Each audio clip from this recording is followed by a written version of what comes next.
place in Elden Ring? I disagree. Yeah, I know there's another area.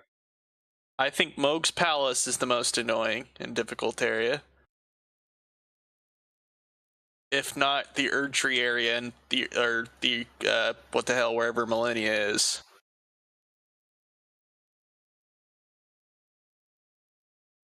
You mean the Haligtree? The Haligtree, yes. And that's just because of being on routes with enemies that knock you around. You know, trying to play a Souls game with parkour is rather difficult because it's not designed for it. I did find kill patches, but I'm happy about it. No, not in. You gotta complete his quest line first. He gives you a whole bunch of crap. Well, to be fair, I misclicked. Do it.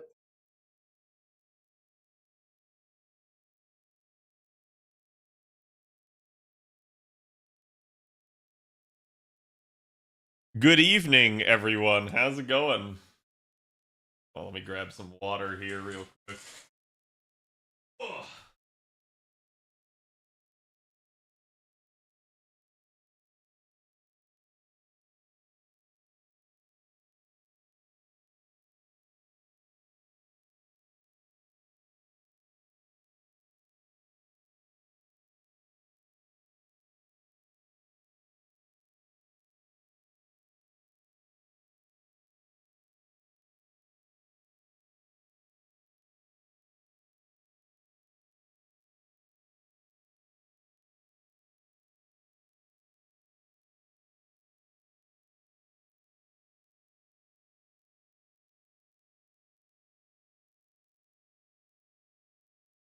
Okay.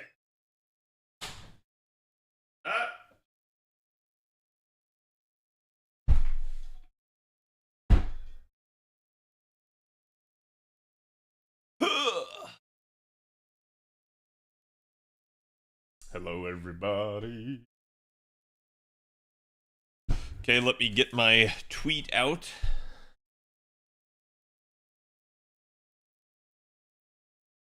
Torak, thank you for the 42. Appreciate it.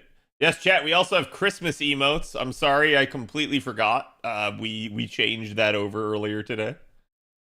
It is time to complete the collection, yes.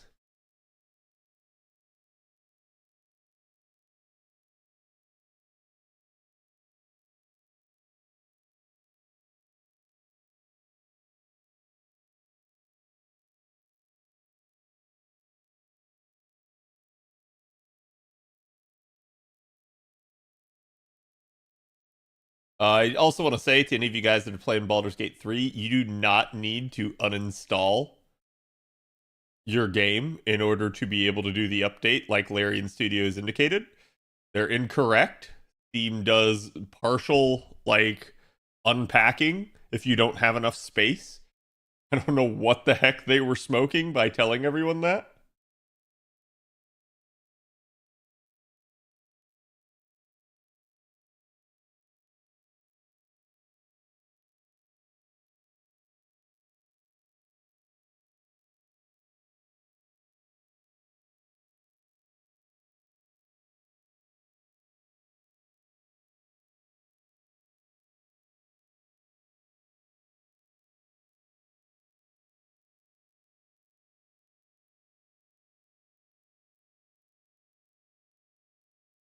We also got the Takeda Shingen analysis out today.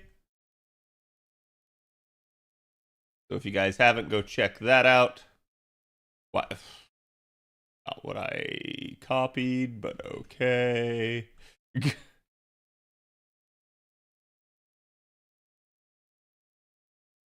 Go.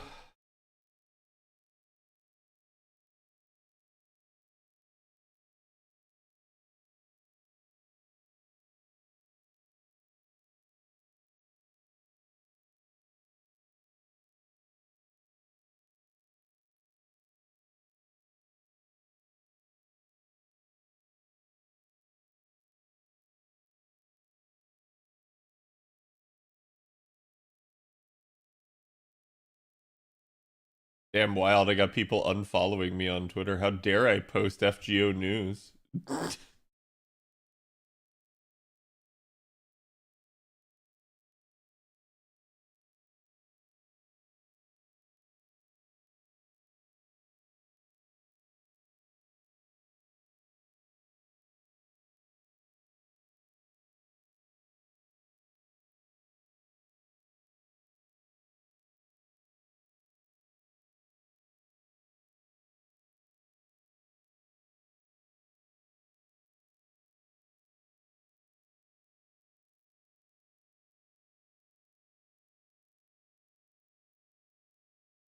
Okay.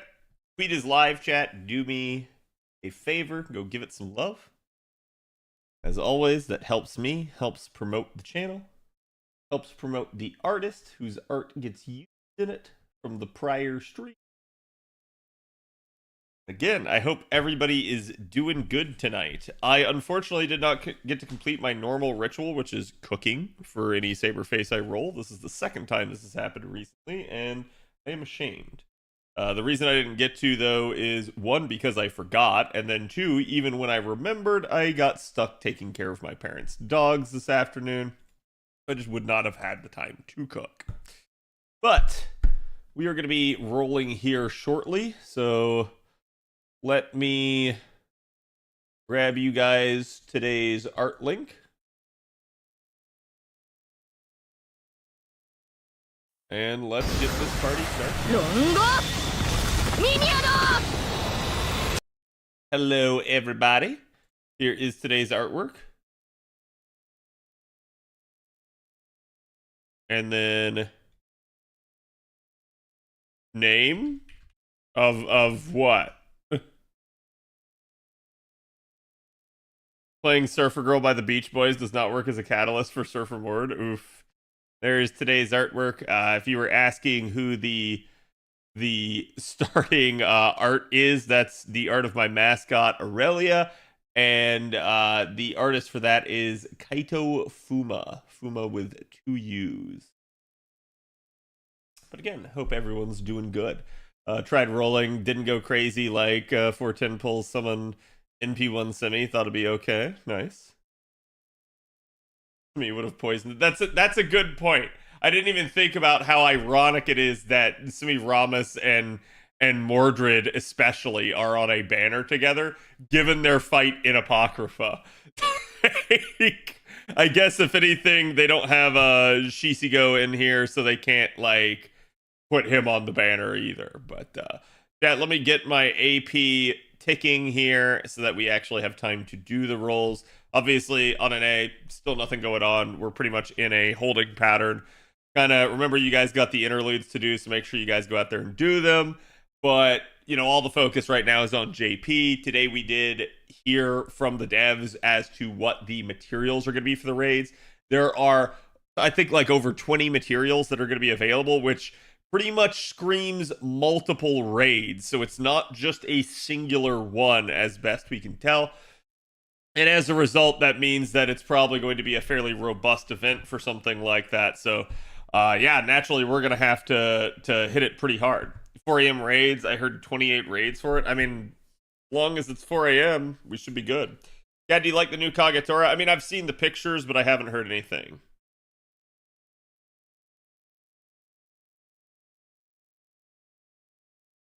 Name is Messiller? I see.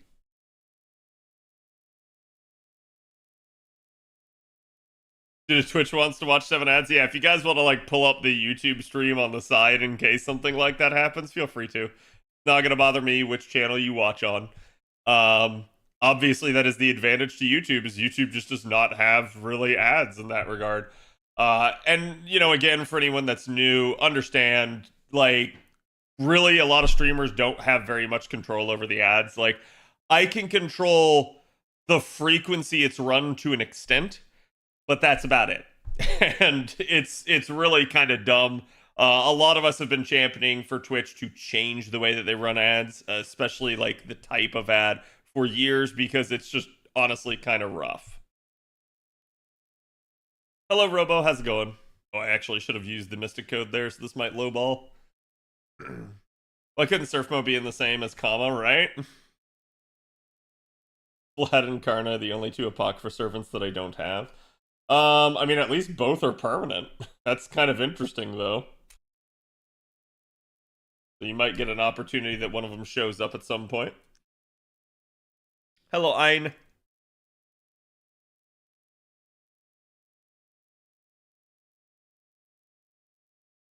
Yeah, it has bonus points. I don't know if it has damage.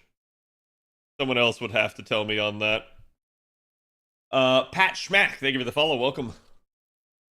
Sorry, I just had to flick the top of my snack pack there because you can't let any of the snack pack go to waste, chat. I don't want to see Zenobia. She spooked me and I didn't get Surfmo. I mean, I'll be okay if Zenobia wants to spook me, but naturally, there's gonna be times where it's like, listen, I just want the actual rate up unit, right? Like that happens. I do believe there is currently a prediction going on. If you guys have channel points over here on Twitch, you guys can vote to try and predict how much it's going to take for me to get my 3 copies of Surfmo. As you guys that don't know, Surfmo is the last of the Mohicans, so to speak. She's the last of the SABERFACES. She has not really had a true solo rate up in over 3 years. That's kind of my issue at this point is, yeah, she had that banner last year that she was on, but it was the AoE summer banner that actually had no rate up. So she existed within the banner, but there was no rate up for her, so you could have easily just never seen her. And I didn't want to roll that. That banner was absolute bait because of stuff like that. Obviously, some people got out lucky, other people got hosed. And so it was just one of those deals where I said, you know what? I'm not going to incentivize the devs doing this behavior, even though I really need that unit. She's the last unit that I need. I'll just take my time. I'll, plan my rules accordingly, and we'll wait for the point where we actually get a solo rate up. And it was this banner. Even then, this banner got delayed here on NA. We were supposed to have this banner back in October, and we didn't get it. So I have been waiting for almost an extra, month and a half at this point in order to get it. Naturally, I'm excited. This is something I've been working on for 5 years now at this point, even longer, I'd say. But it is definitely going to feel nice to be able to stake that claim that while I am a whale, I'm not like the biggest whale out there by any stretch of the imagination. I've never professed to be. In fact, if anything, I'm a very spendthrifty whale. That is to say, I'm very smart about how I use my money in this game. Other than the fact that I use money in this game, which we can debate as to whether or not that is smart. But I didn't originally set out to NP5 all SABERFACES. It ended up being something I kind of grew into. And as a result, once I started setting that goal for myself, it became, well, I'll probably NP5 all the Artoria faces. To then, well, I may as well go for all SABERFACES. And it has been a slow process. I have done it a little bit, piece by piece, here and there, in order to make it happen. The only problem that I had was, again, Surfmo, because she just didn't have that banner. So due to a colossal miscalculation, and it's something that I've had to live with basically ever since I did, only got 2 copies of Surfmo at the time. Now, I was okay with 2 copies because at that current point in time, we were actually dealing with a little bit stuff like CCC, where the meta was actually to not utilize a very strong version of Surfmo. I may be in trouble because I just did that in the wrong order. But the concept of play there was you actually wanted a lower MP level of Surfmo. A very rare set of circumstances to ever have something like that be the case in FGO, but it had to do with needing to not completely clear a wave and just to barely lowball it in order to allow Kamamo in order to be able to get her NP off. So not, the best of reasoning there, but so I only rolled for 2 copies originally. What ended up dooming me, though, was that she didn't really end up getting a banner after her rerun for a long time. And as a result, I kind of got screwed, since on that rerun banner that I rolled for her, I didn't originally have Surfmo. And I ended up rolling for her, but I rolled what was a triple rate up. Chat, the rest is history. It took me 800 courts to even see 1 copy.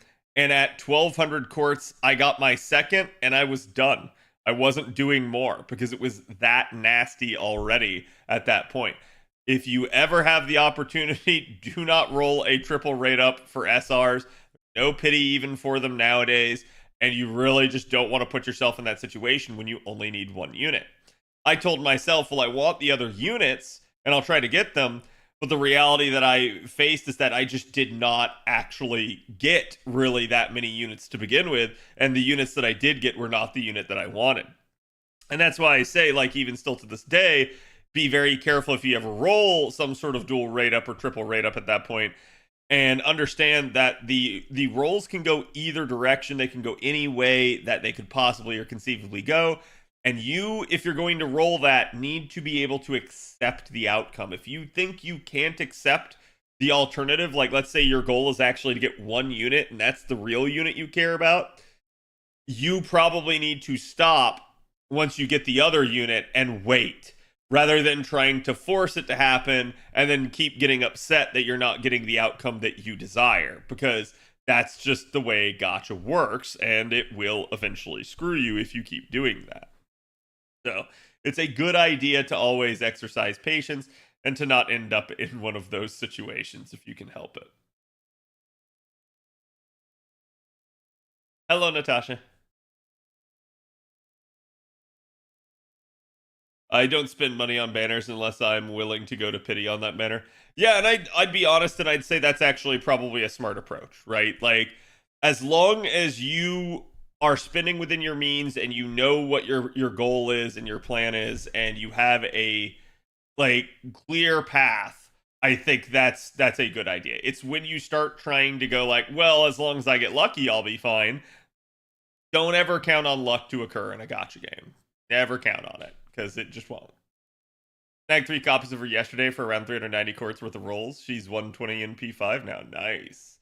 Yeah, that's definitely going to be a concern. I've had people ask me, like, what's going to happen? And I was talking about this the other day, because I actually don't have Semiramis.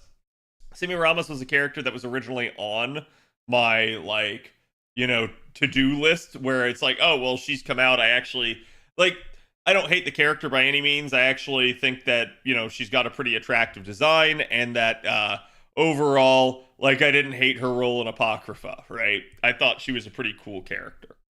So, you know, when she originally came out, I said, like, you know what, maybe I'll get her, right? And so I put her in my plans for NA.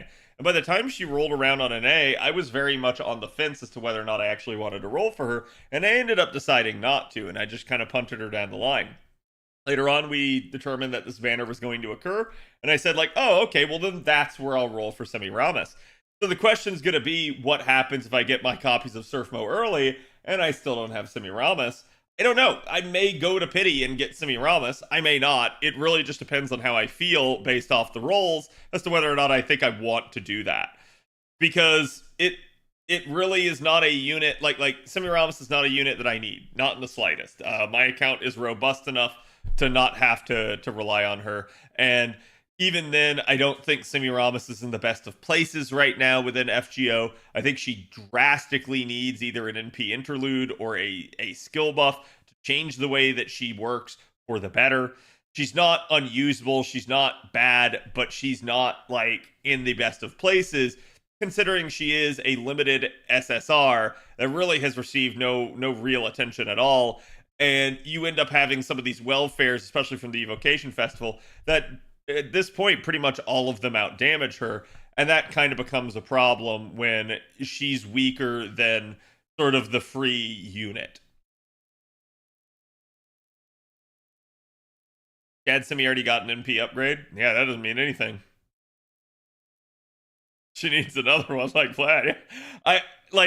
Again, that's kind of my issue with it, is it's not like she's bad. It's not like she's unusable. It's basically that she kind of could use more than she already has.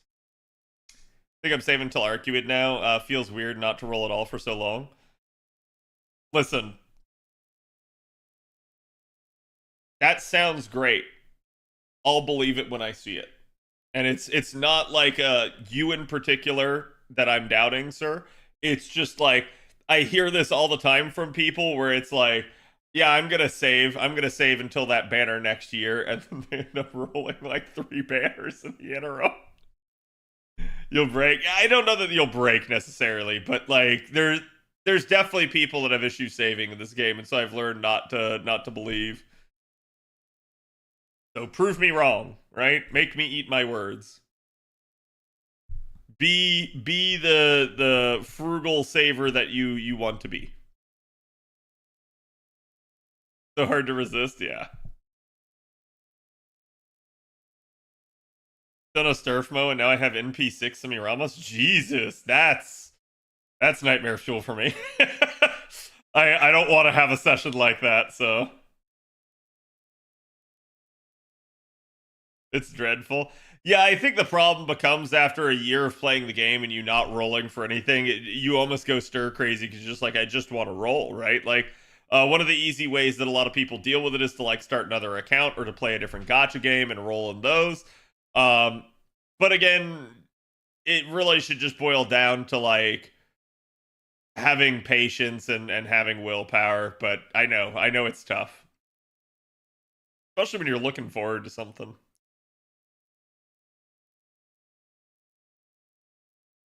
My issue is I like pretty much every character, so I want them. Yeah.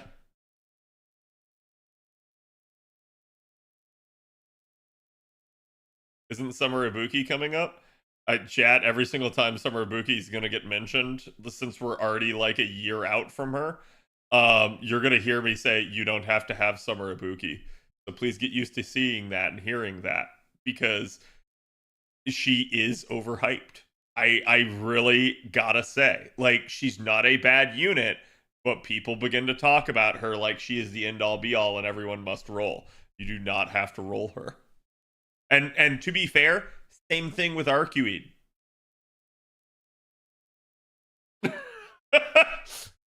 I know I've got guns pointed at me right now, but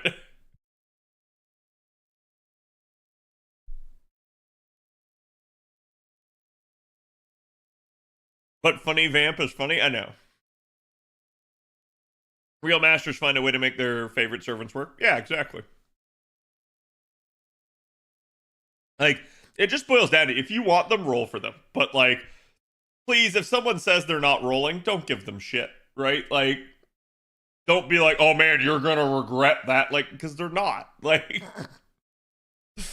and I know from the simple standpoint of going through all of the content on JP without Summer Ibuki. Now, to my credit, I have an NP2 Arcuede on JP. Could I have done all the content without Arcuede, though? Yeah, I still could have. Like, Arcuede's been nice to use for certain farming applications, but she's by no means an essential unit. Do I need a Moon Cancer? I only have BB. BB's the only Moon Cancer you need. Like, I think there's arguments to be made for some of the other Moon Cancers and them being better than BB, but technically BB is the only Moon Cancer you need. Alright, chat, let's make sure we're at least put down here on JP as well. I did buy one of the things, but I'd have to do the other node. Anyone got an MLB Silver CE on JP? You know what? I don't care. That's a mighty tempting MLB by Vare there. But you don't need them. Yes, exactly. But he doesn't have it on a Castoria.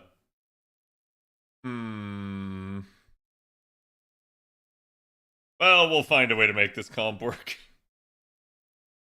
Let me see.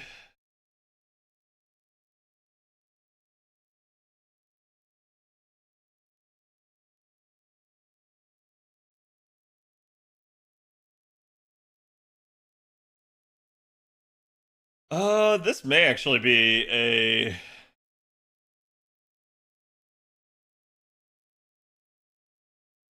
You know what? Arcuede. Here you go, chat. So I could make it through this without her, but let's go ahead and show her. I think that's Moon Cancer. No, that's Avenger. That? No, that's Ruler. That. There we go. Arcuede, get in here. And this is why, chat.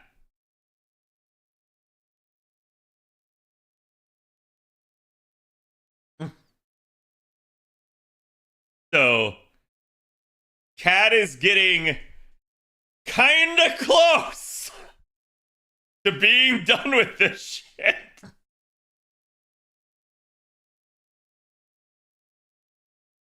Wait, did I not get it out of my inventory? No! Hold on. Chat, anyone ever tell you guys you're awesome? I don't tell them enough, but chat is awesome.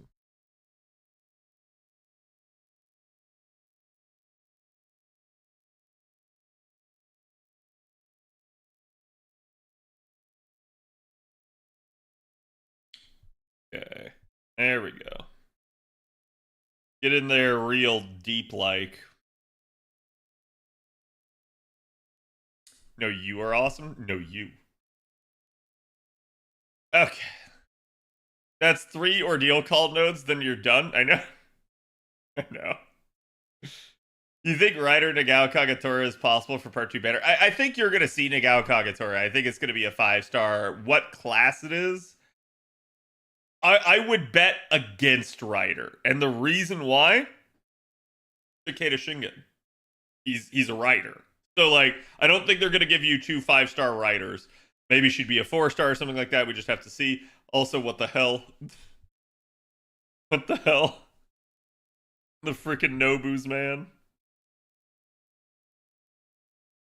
Okay, so let's grab that.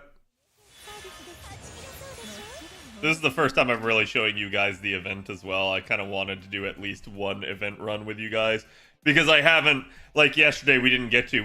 My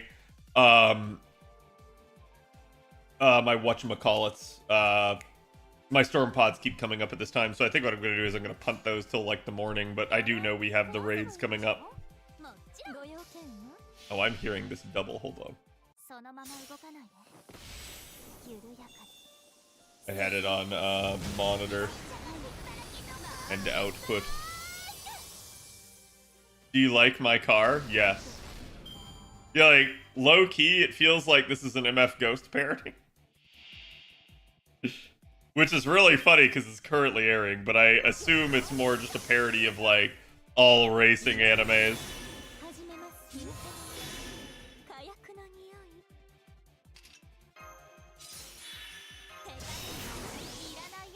Yo. Mr. Pahathon. BT, thank you for the raid. Welcome, everybody. How's it going? How was art stream? How was drawing Flam? Nobu's backing up slowly with the beeping after attacking is amazing. Yes. Yeah, the car Nobus are freaking awesome. And then the fact that you get the occasional Nobu that drives by. Like, chat, I had a Nobu drive by and literally just drop off a chest. Like a material drop for the node. I was like... So it's like... I love the Nobus in this. They're great. Finish the speed paint? Nice. Congratulations. Good job. Yeah, if you guys haven't ever watched Mr. Faith on VT, go do so. Good buddy of mine, member of my stream team, loves FGO, loves art, draws a lot, super talented individual. Definitely go make sure you guys give him a follow. Mordred rolls today. Yes, Mordred rolls today. We are going to be rolling here in just a minute. I was just trying to get the AP spent down for people. And then we were just talking about Arcuate and how she's a non-essential unit, so I chose to take her into the node to make myself seem hypocritical. Isn't there a Fury Road Nobu? I think so. Now see, chat. I'm not using a third support. I'm not using a Black Grail. But I also didn't kill there. So there is that, right? Like, even an NP2, not necessarily going to do it. It's so close! Oh, I'm almost done with it. Crash unit? No. Like I said, none of those units, like Summer Ibuki, Arcuate, they're not bad. You just don't have to roll them. That's the big thing you're going to hear me mentioning. Because, chat, you're going to hear people that are going to start telling you, like, oh, man, you got to roll this unit. This is the big unit to roll this year. You don't have to. Want to put the MLB on my Castoria CAD? Yes, please, if you would. Like, I still am not sure, honestly, Ver. And the only reason that I say is, like, I don't know if I'm supposed to be taking the points or the drops. because it's entirely possible, like, we get the entire point ladder done with raids. Or maybe, like, all of the drops done with raids, right? Like, so, like, I'm still in this, like, limbo thing.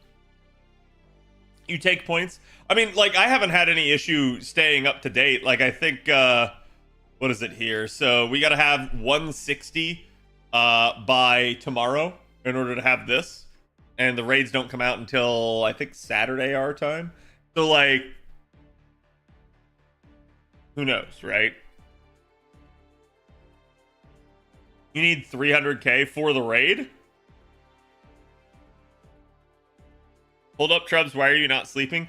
Because Mr. Two Love Trouble is our stream team's resident extraordinaire, JP Translator. Make sure you guys go give him a follow as well. He's also a super talented individual that is bilingual, and he is also an FGO lore expert. So definitely make sure you guys go give that man a follow and watch him if you guys haven't already. Perfect segue. But no, I have not rolled yet. You guys are still just in time. In fact, we'll probably go do the rolls now. Since, what the heck did I just do? There's a 0% chance the raids will still be up by the point CAD streams. A 0% chance? No, I think if there's 28 different raids, they're still going to be up. This strikes me as a multi-day affair, but we'll see. What do you think about Kenshin as the mythical arts single target ruler? What do I think about Kenshin as competition for Estrella? I don't know.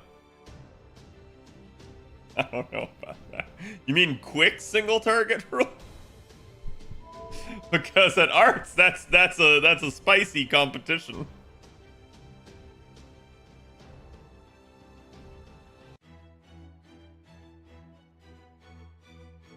Also, chat, don't forget you guys got the advent calendar. Free shit every day. Lies, no Fate fan can be a lore expert. We can't read. Okay, you're not wrong. But if there's anyone who is, it's Trubs. Purely due to the sheer amount of, like, bulletin board, you know, connecting the dots crap that Trubs does. Make it double, yes. Also, shop reset. Yeah, Mana Prism shop has reset if you guys need to go buy stuff, which I will go do right this second because because there's probably going to end up being some summoning tickets. We'll go ahead and buy the whole thing, though. Chat, behold the problem of too many Mana Prisms. Oh, look, a new craft essence. Sweet.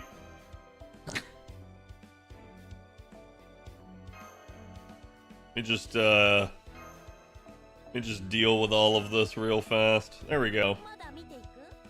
And then Rare Prism Shop, I think. Whoops, that's not the Rare Prism Shop. Do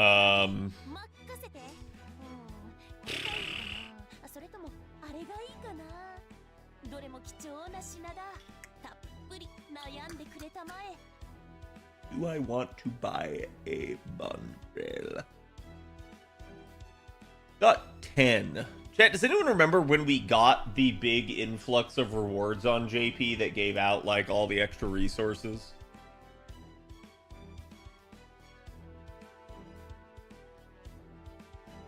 Because, like... yeah, like 18 months. That's why I'm thinking around June this year.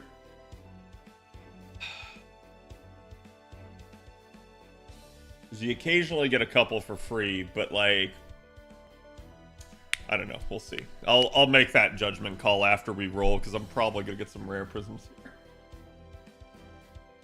Again, chat, just before we begin, definitely go check out the artist for today's art. It is a fantastic ass.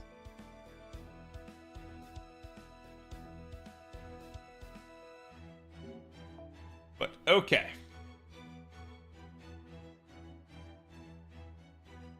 So, chat, we are going to be attempting to tackle the last of the remaining SABERFACES today. We have managed to roll NP5 of every SABERFACE prior to now. We need 3 more copies of Mordred because I only have 2. When we get them, we are technically done. Like I said earlier, I'm not sure whether or not we'll roll for more Semiramis.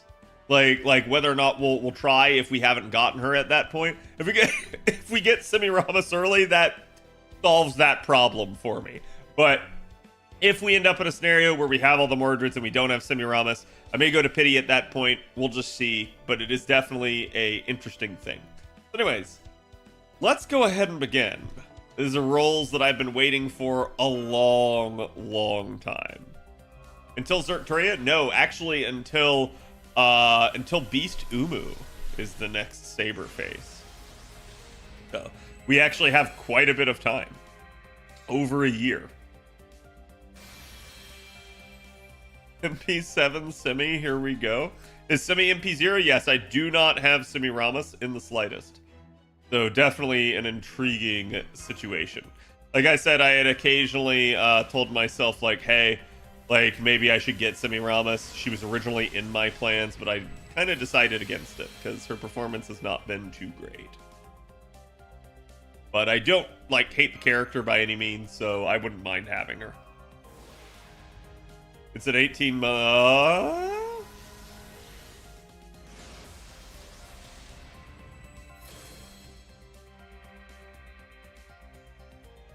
Did I, like, say the magic words, I don't hate her?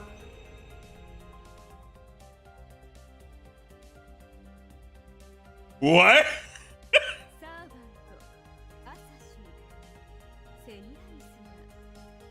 Spoken into existence? It's been a while since I've rolled, so I don't know.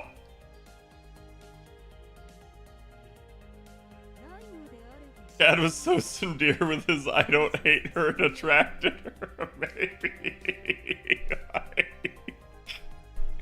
Chad, that was what, like, was that the first ticket? No, sorry.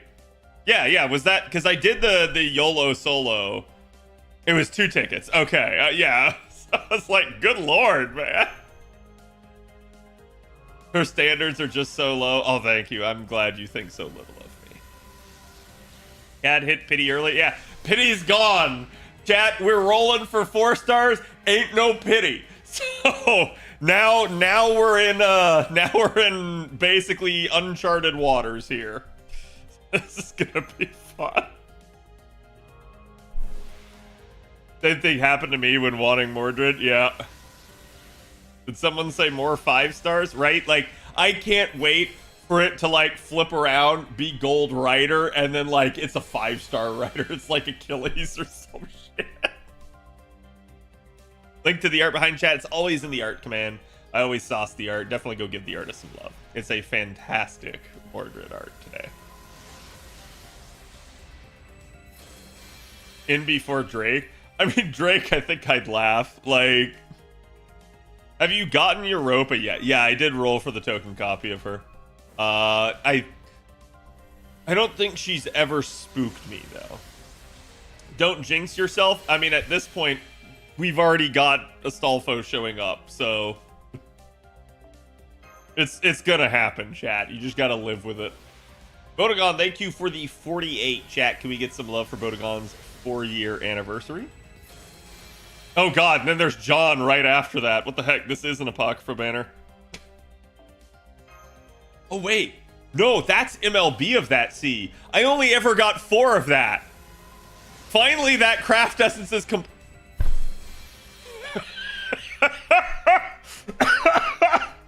Oh, why? This game tortures me, I swear. It tries. It happens. Yeah, with the left hook, yeah, it, like, I swear, my rolls are never not entertaining in some way, shape, or form. Either they're entertaining because they're crazy good, or they're entertaining because they're crazy bad. It's always one way or the other. Finally, I have MLB Plus, yeah. I've had a great 2023. I actually have, yeah. This year has been pretty good to me. Thankfully, it's not been so good that it you know. So chat, my best year ever rolling, I had, at least to my knowledge, I had the best year that I've ever seen anyone have in a gacha game, where I pulled everything under the rate, right? Like just I got away with like murder that year, and that year was 2020. And I'm pretty sure that that is the like cosmic karma that caused COVID. Like, let's go. Let's go. But yeah, like it had to be something like that, because there had to be some sort of like downside to that. Cosmic timing EX, yes. 2 to go, that's right. There had to be a catch, 100%. Like, there's just no way. There's no way that, like, all of that good happened to me without some sort of downside. My murder year was this after LB6, nice. Cad gonna finish before he does a multi? Yep. I hope so. That'd be great for me. Before Cataly needs 30 tickets for everything. I would love that.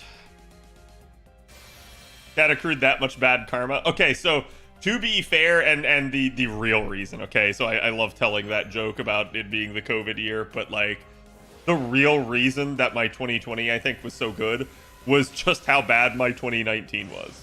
My 2019 was that bad. Like, chat, I spent 8,000 quartz one summer, so that should tell you all you need to know.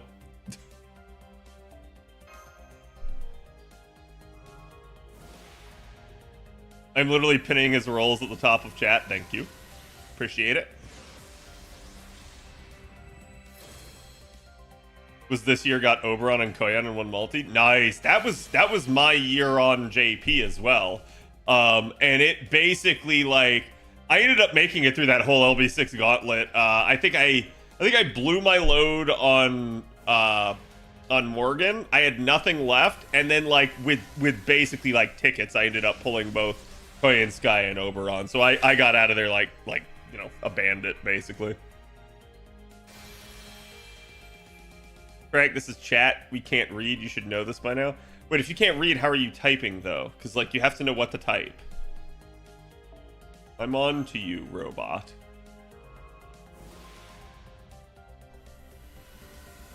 Don't worry, chat is not capable of reading. I feel like chat's gaslighting us at this point. Cosmic karma is the key, yes. Maybe we're using speech to text. How did you learn how to speak? Now, I guess that one you don't have to have read in order to do that. So maybe you're right.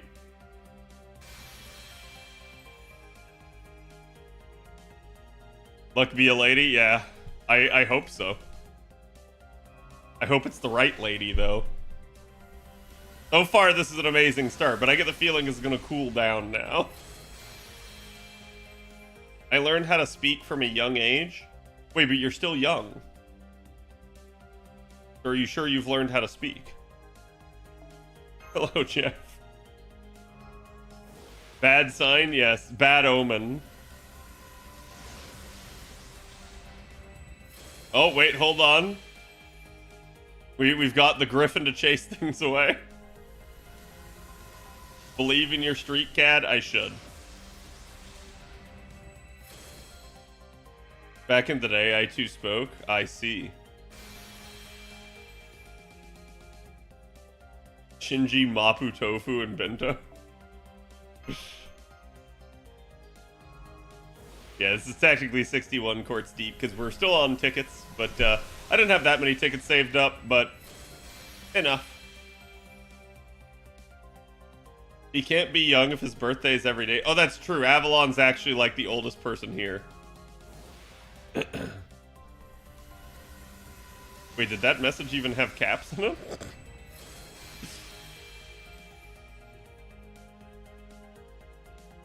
I have Morgan NP1 as a free-to-play. I want to NP5 her. Would you recommend summoning for her in Sea Monster Crisis? Or wait until Road to 7 campaign? What I would recommend you do, Jose, is if you want NP5 as a free-to-play, roll 1 copy each time she has a banner. That's the smart way to do it. That way you'll always be covered by pity.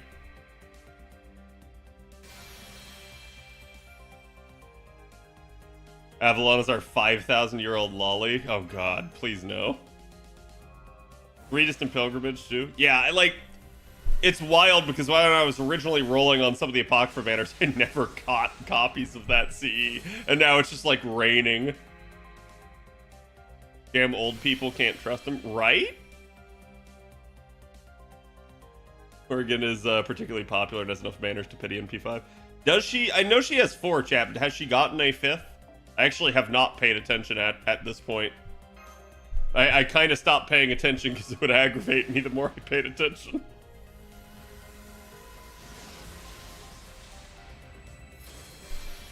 He carried my looping for so long. Yep. It's like, I said this before, chat. Even if a CE is split stats, it doesn't make the craft essence bad.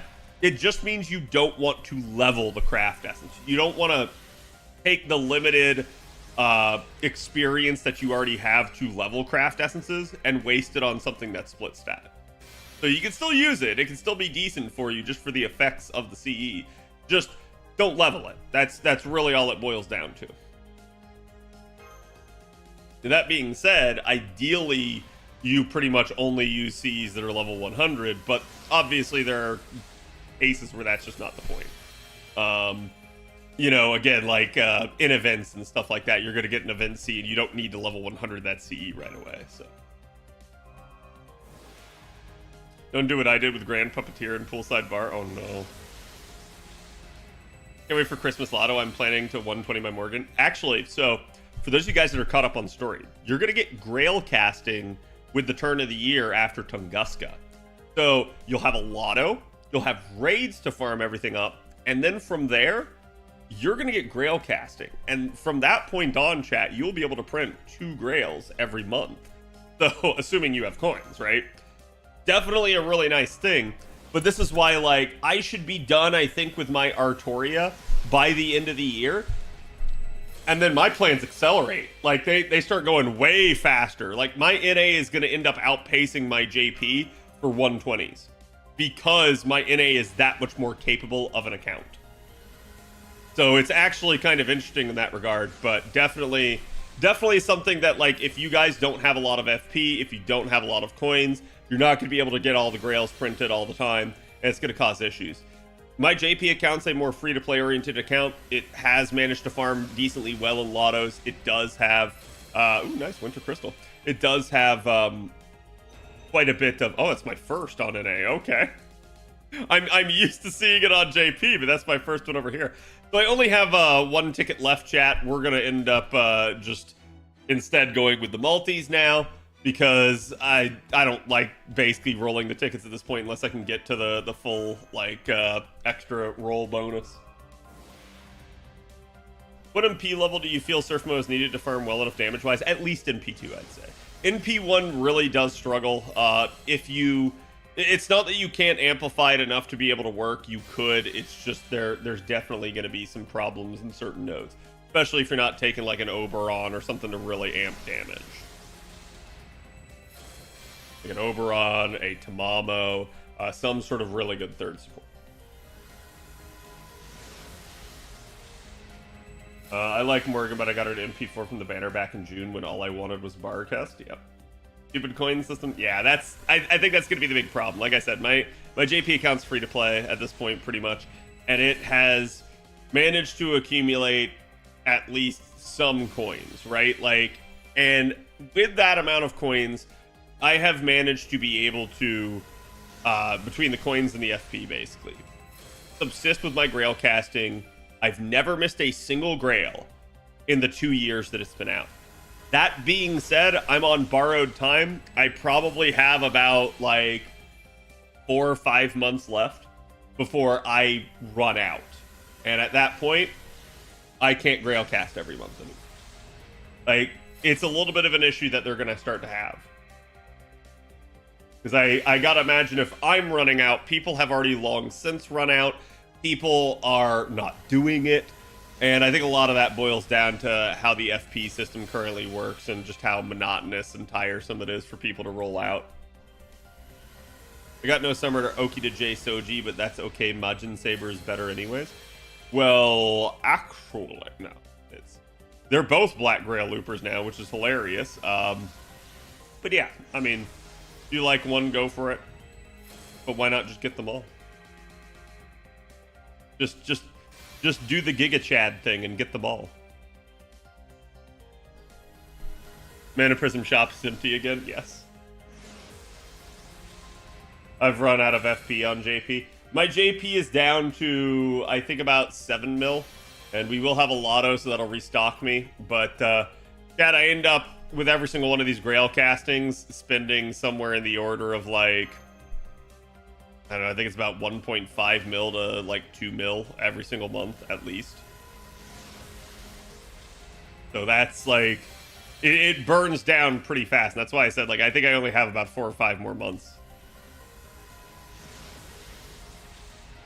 But, I think what I'm probably going to do, maybe come January when we get a little bit more time, is I'm going to sit down and I'm going to make sort of a revisiting Grail casting video 2 years later and say, like, this is what I think works with the system. This is what I think does not work. Like, because I do think the devs really should, like, not just drop it and forget about it. I think they need to take a look at it still, because there's still some improvement to be made. And see, chat, I told you we'd slow down. Got Ryoma in the process, I see. When do we get the reduced cost for 4-star Embers in the MP shop again? I think it's when the 5-star Embers come in. But I don't remember when exactly that is. Why not just roll all of your FP now just for Nobu coins? Could extend the Grail casting a few months with those, maybe. I am actually kind of doing that on the side, Dark. Like, my plan right now is at least to get a bunch of my rolls in. The real issue I have is actually time. Like, physical time. I don't have the time in my life right now to be able to sit down and just constantly roll. So, being able to roll out, like, 8 million is kind of rough. I did manage to roll enough to complete November's Grail casting not too long ago. And then I've started already working on December's because I want to get it at least out of the way and done and dealt with so that I don't have to worry about it. Because, chat, we've got raids coming up here this weekend. We're going to have a lotto on JP after that, probably. And within an A, the next event is a lotto, and the event after that is a raid. So, playing both servers kind of annoying. Goodbye free time? Yeah. Like a little bit, I won't mind running out of FP on JP as long as the FP system remains the way it is. That's a lot of serenities there. And Azure Falcon, thank you for the follow. Mo servers, mo problems? Yes. I would say most Surfmo, mo money, but it's most Surfmo, less money. Especially level 159 right before the NA Lotto. No. Cat is ham-boned. Yup. I guess I'll hold off on NP3. I mean, you could always get NP3. It's just going to make her stronger. It's just NP2 is that level that you kind of need to at least get to if you want to have decent damage with her. Like, that at NP2 is kind of where she's going to get comparable to a lot of the other, like, SSRs at NP1. Would you say the best single target quick NP servants are? Single target quick.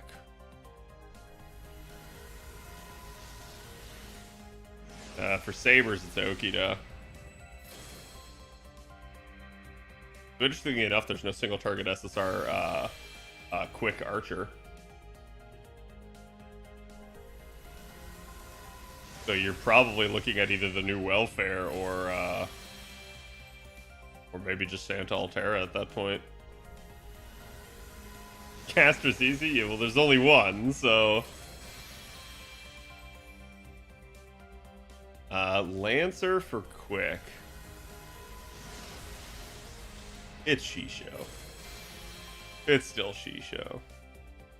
Balbon? So Balbon's damage isn't the best, but yeah, no, I think if you were to ask me like who the just best overall unit is, yeah, I think I'd agree with that in that regard. Like Balbon's got a pretty complete kit.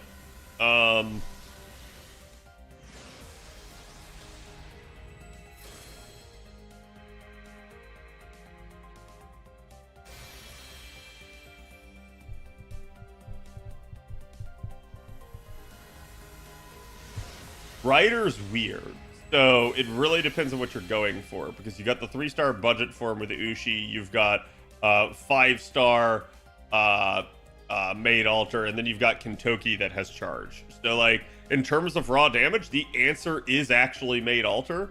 In terms of usability, the answer is probably Kentoki. So it really just depends. Caster, like we said, it's Okuni because she's the only option.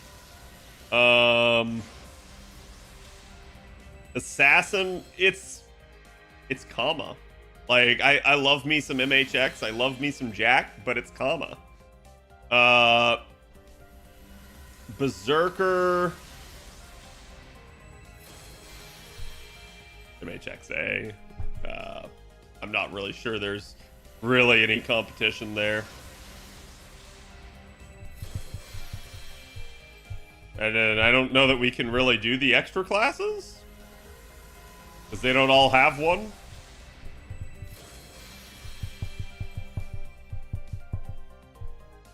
Kama Gaming, you love to see it. Yeah, I mean, like, and I've said this before, it's not that Jack's bad, it's not that MHX is bad, it's just Kama has such a synergistic meta kit. Like, she's got 50% charge, she's got the ability to charm on her NP, she's got unexpiring guts. Like, there's so much good stuff in her kit, it's really hard to argue against her.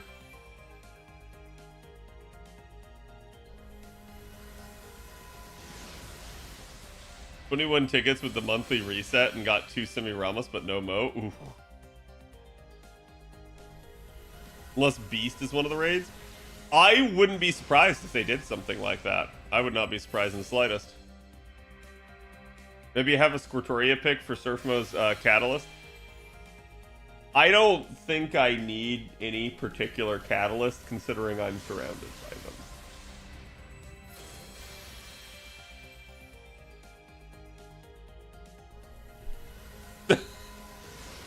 I'm literally surrounded by them. So it's like, basically that should work. Also, she's a soccer face, so that's an extra 5 points. Okay, but since you made that comment, I deduct 10 points.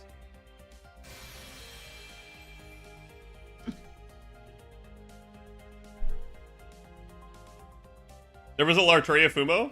It's not a Fumo, but like, it's a Ichiban Kuji? Trying to remember. But yeah. Also the bunny one as well. That is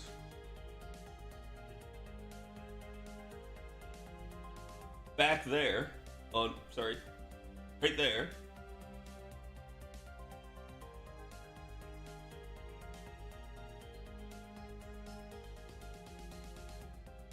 I am the best single target quick unit is either Melt or Kama.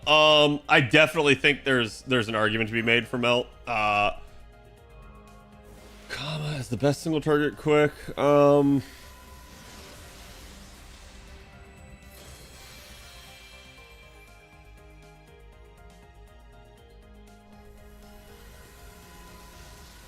don't know. It's difficult to rate them against each other, right? Because like, I could sit there and I go, well, 50% charge is great, but then like you have units like Kentoki, right? Like, so there are other units out there that would vie for stuff like that. I don't know that I'd really allot it to anyone. Like, I can compare across a class. It's difficult for me to compare. Sorry, I can compare within a class. It's difficult for me to compare across classes because they have very different parameters that they're up against in most cases.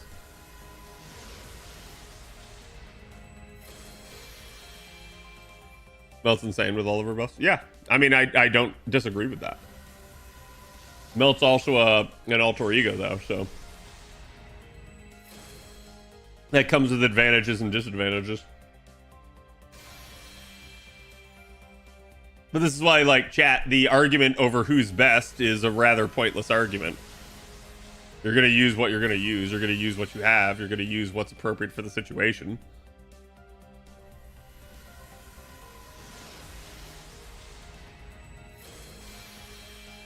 What's Melt's next upgrade? Yeah, I think it's the charge.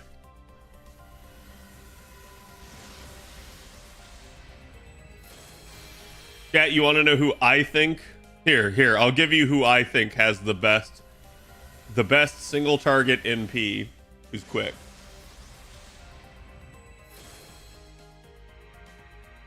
Yeah, Bazette. It actually is Bazette. Because only Bazette hits multiple people with her NP in that regard as a single target. So Bazette cheats.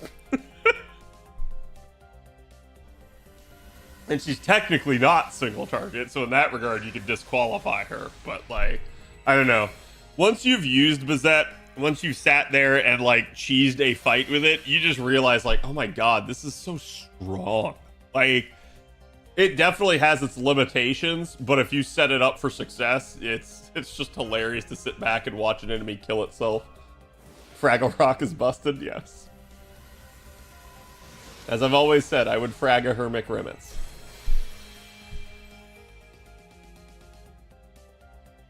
Win a game of rock, paper, scissors, so yes, she's a cheater.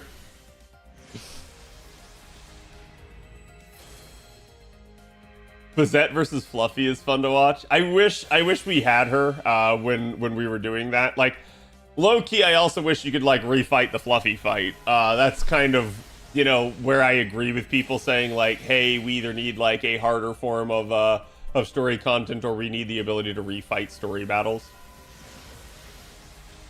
Go ahead, I promise my turn's over. Yeah. It reminds me of the stop hitting yourself meme.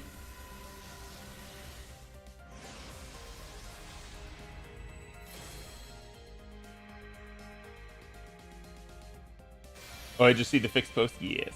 Yeah, the fixed post has all the info. Clearly mysterious heroine X Alter. Yes, she is the best single target arch.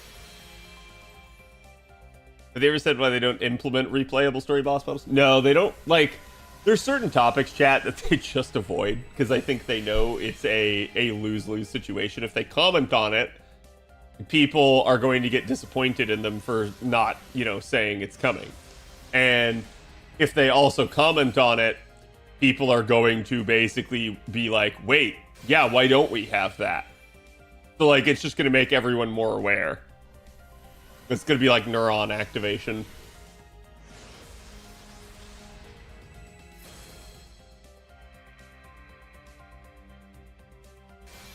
FGO needs FSR battle recollections. I firmly believe this, chat, that Samurai Remnant gets so much right that even FGO itself gets wrong, which is wild to me. Dad, you can fight Fluffy again in the Dante's interlude, but a weaker version. Why do you think I haven't done the Dante's interlude? Also because you're forced to use Dante's in that fight.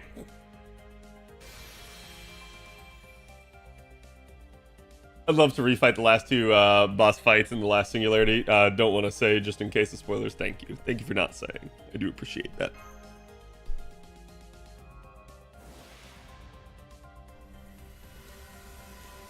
Full dry spot right now. Sad. Yeah, it's usually when you come out of the gate strong like that, it dries up pretty quick. So we are still just gonna have to keep going.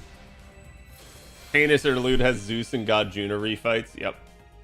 Yeah, but like, so even then, it's like, okay, well, you get to refight it, and then you don't. You're done. Like, there's not a like permanent mode, which I think is what people are really asking for. The interlude really isn't hard, but yeah. Yeah, but then I would have to do it. I'll find the time when we have, like, truly nothing else to do and sit down and do it. But, like, I don't know. I just haven't brought myself to do it yet.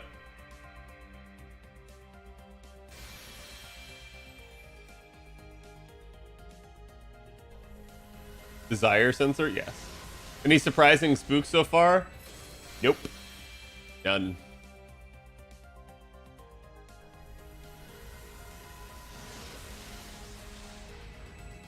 All that stuff has to be built from scratch, and after is done. Yeah, I do kind of agree with that. Like, I think that's an issue with games as a service model, is the perpetual cost of development for a lack of perpetual gains from it.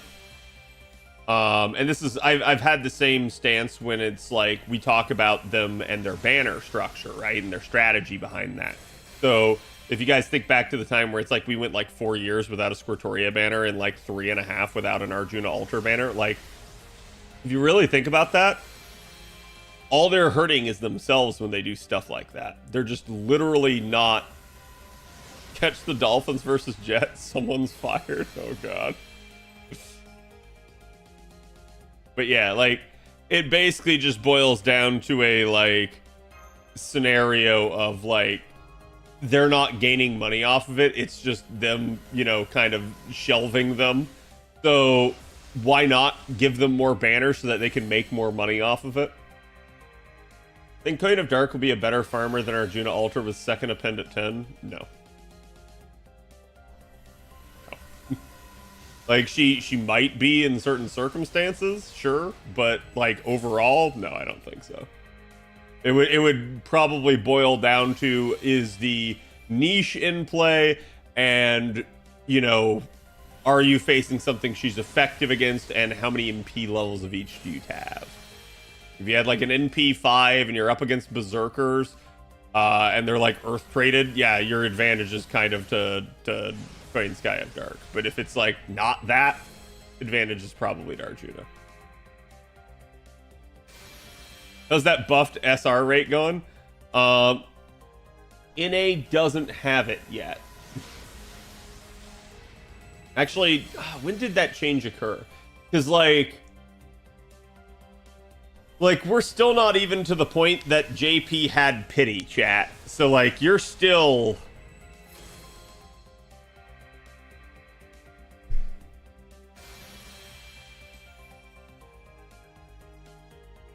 Hi, Simi. Oh no. Oh, thank God it's a writer. Oh, thank God it's a Surfmo. Okay. JP just got it last New Year's? Okay, yeah. I was gonna say, like, it hasn't been that long. So, in second copy, I almost said NP2, but that's actually NP4 of Surfmo, chat. So, one more.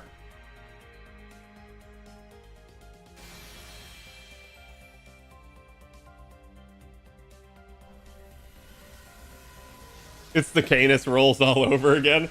I just find it really funny that it's like one can't come without the other, right? Love and marriage, go together like a horse and carriage. Are you luck sacking? I think yes at this point. This is still considered a luck sack, but like not on the SR department. We're actually a little bit behind on the SR department, which I think the poll was 300 for Surfmo. Cat's too young for that throwback, Cad. I know, chat. Okay, it's not going to stop me from making the throwback. Either to date chat or to make chat feel like it's not in the loop.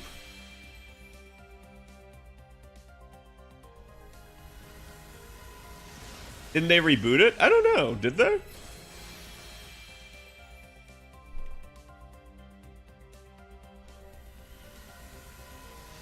We still have one chance that can win? Wait, what do you mean?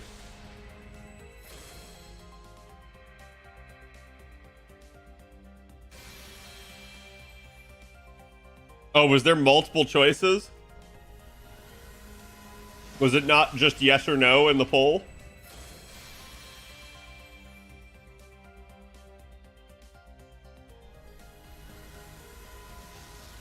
Yeah, Avalon's birthday is every day. So Avalon's old enough to have seen it.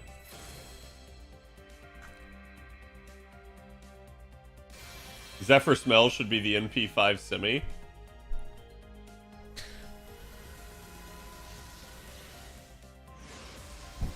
Different time, and to be honest, was hard carried by the actors. Yeah.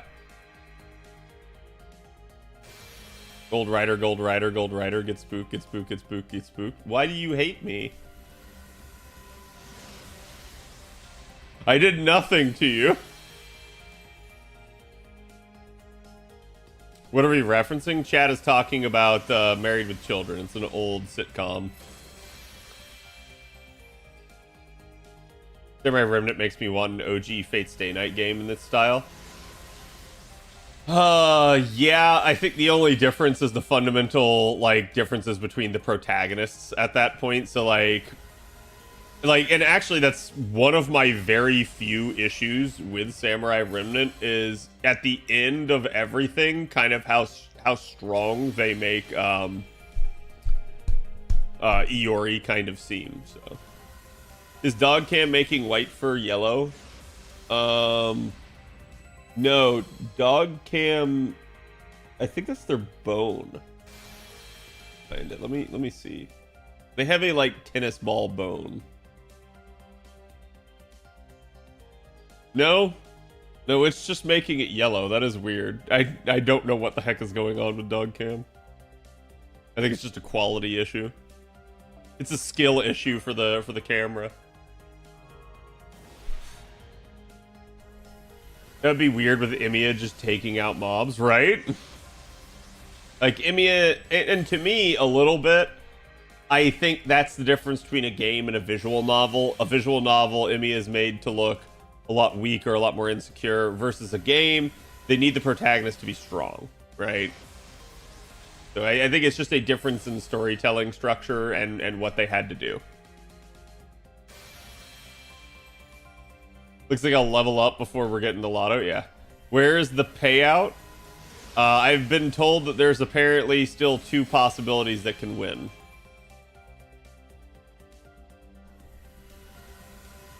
So that's all I know. I didn't see the poll myself. So. Furiosa trailer dropped apparently. Wait, Furiosa. What's that? Man, I thought that was going to be it, actually. Finally cut up with 2 classes of silver statues. Nice, congratulations. Mad Max prequel. Oh. Maybe I have a Scriptoria. Oh, yeah, sorry. Late at the stream, what's the damage so far? Well, it's pinned in the Twitch chat, but it's 361 quartz, 2 Mordreds, and 2 Semiramis. You've seen the good ending for Samurai Remnant. Yes? Question mark? I haven't played through it the second time yet, which I still have on my docket to do. But I'm not sure if the ending I got is considered the good ending or not. I could see that it could be, so maybe it is, but I'm also not sure, so. 20th anniversary of Fate is coming up. I would think it'd be a good time to announce a Tsukihime Witch of the Holy Night style Fate remake. Okay, I thought you were going to say something for Tsukihime or Witch of the Holy Night. I was like, no, that'd be a terrible time. What? But yeah. Like, if they don't do something for Fate's 20th anniversary, like, that is a new anime project for the Fate route, or a remaster / redo of the Fate, like, Stay Night visual novel, I don't know what the heck they're doing at that point, because that's a pretty big milestone for them. It's absolutely been, at this point, carrying Nasu's wallet.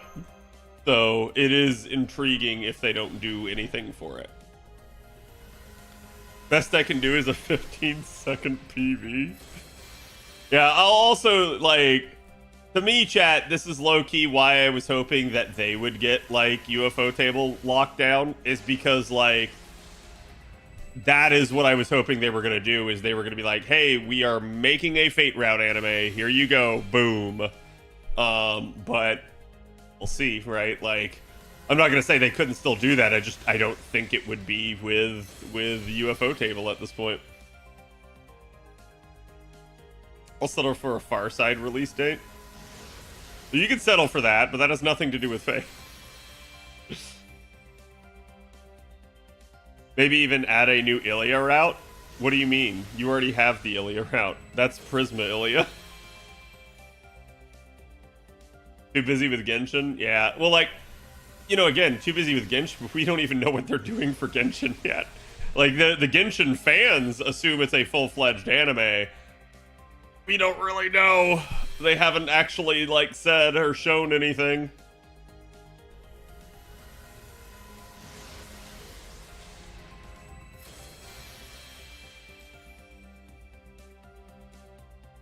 Takuchi really want people to see that one? Probably. For the 20th anniversary, we'll get a Medea C? Sure, yeah. I think UFO Table and Fate have both moved on from each other. I don't know that it's like they've moved on so much as like I think UFO Table has been locked down in another project. They're not a big enough studio to be able to handle multiple projects, and like I do wonder how the process went. Like, was there a bidding war for the slot, or was it simply a first come first serve type deal? Because if you guys remember, UFO Table had a bunch of problems with tax evasion and like getting in trouble with the law, needing to pay off debt. So there is definitely some concerns about their ability to subsist for a while there. But it sounded like at that time they weren't taking on any new anime projects because of it. And then seemingly they ended up taking on Mahou no Tsukai, which in the Holy Knights movie. And then, you know, they quickly picked up Genshin. So I don't think they're done with Type Moon, so to speak, but they do appear to at least be full for the time being.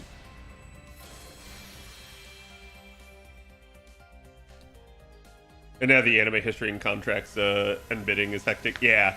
And that's like, I don't know. Was it just a case that, like, Genshin threw so much money at them that, like, they couldn't refuse? Or, like, even Fate couldn't, like, you know, if Genshin's like, we'll give you $11 billion, and then, like, you know, Type Moon and Nas were just like, oh, okay, that's, like, you can have it? Like that's so much, right? Like, you don't really know at what point that they just, like, you know, did something like that. So it'd be definitely an interesting thing to see.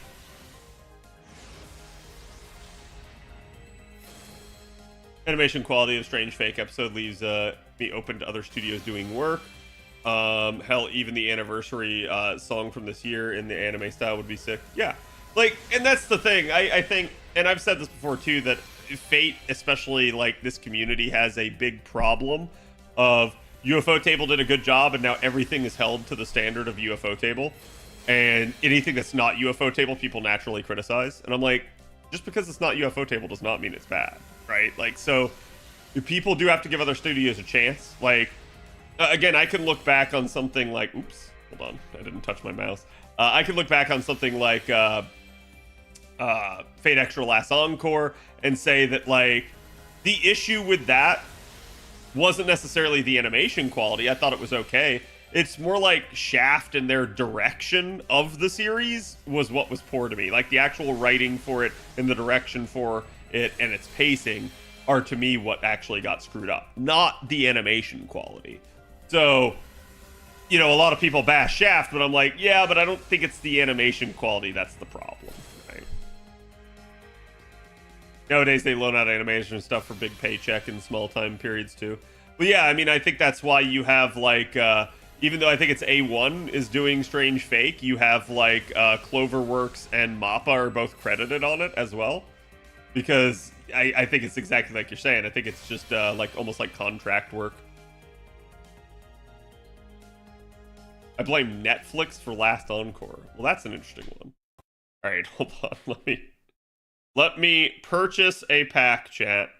I guess, you know what? Technically, I don't need to yet. Hold on. I've got quartz. I just realized I had, I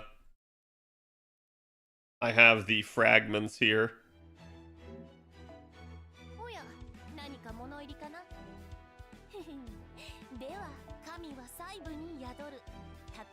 Oh boy. We've got enough. UFO Table was used so many times for Fate. That's the standard. Yeah, no, I know, and that's the problem. Is like people just refuse to accept anything that isn't UFO Table nowadays. And that is a problem, right? Like, we can say that it'll never happen, but yeah, eventually people will have to get over it. Like, the last Fate UFO table thing was, the Heaven's Feel movies, and they were good, but honestly, chat, I have issues with the Heaven's Feel movies pacing. I think it's terrible. It doesn't mean that the movie itself was terrible, but it means that the pacing was kind of bad because it left holes, basically. So for someone like me that hadn't played the Heaven's Feel route, I didn't know, and I had to ask my friends that had played it, hey, what actually happened here? You can exchange fragments by touching the screen on top. Yes, I know. I just always forget that I can do that. I wouldn't mind another animation team working on Fate anime. I don't really care as long as it's done justice, right? I do think that the Fate fans can deserve and expect a high quality of product, but I don't think that just because it's not UFO table, it's bad, right? I think there is a fine line there. I've played NA for almost 3 years, and this is the first time Ivans have a rate up since I started. Played NA for 3 years, and it was the first time Ivans had a rate up since you started? No, Ivans had a rate up in the last 3 years. I know because I rolled it. I started during LB4? Yeah, I didn't have Ivan for a long time.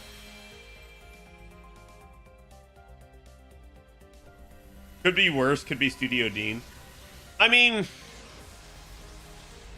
everybody gives Dean Stay Night a lot of shit. I'm not gonna say it's the most amazing thing ever, right? But I'm also going to say, for its time, it wasn't dog trash. People act like it is, and I'm for its time, it was perfectly fine. And I think the only bad takeaway from it was the CGI dragon, right? Which, even back then, CGI was kind of rough, so. But I think the biggest reason that a lot of people dunk on it is just because it's not a true Fate route anime. It's close, but it's not. And I think that's kind of why there's that demand for that. If it wasn't for Dean Stay Night, I probably wouldn't be here. Same. That's the thing, is I started with Dean Stay Night. All right, still nothing, chat. Now we actually buy. At least it wasn't Tsukihime anime. There's a Tsukihime anime? That's wild. That's the first I've ever heard that. In all of my years of streaming FGO.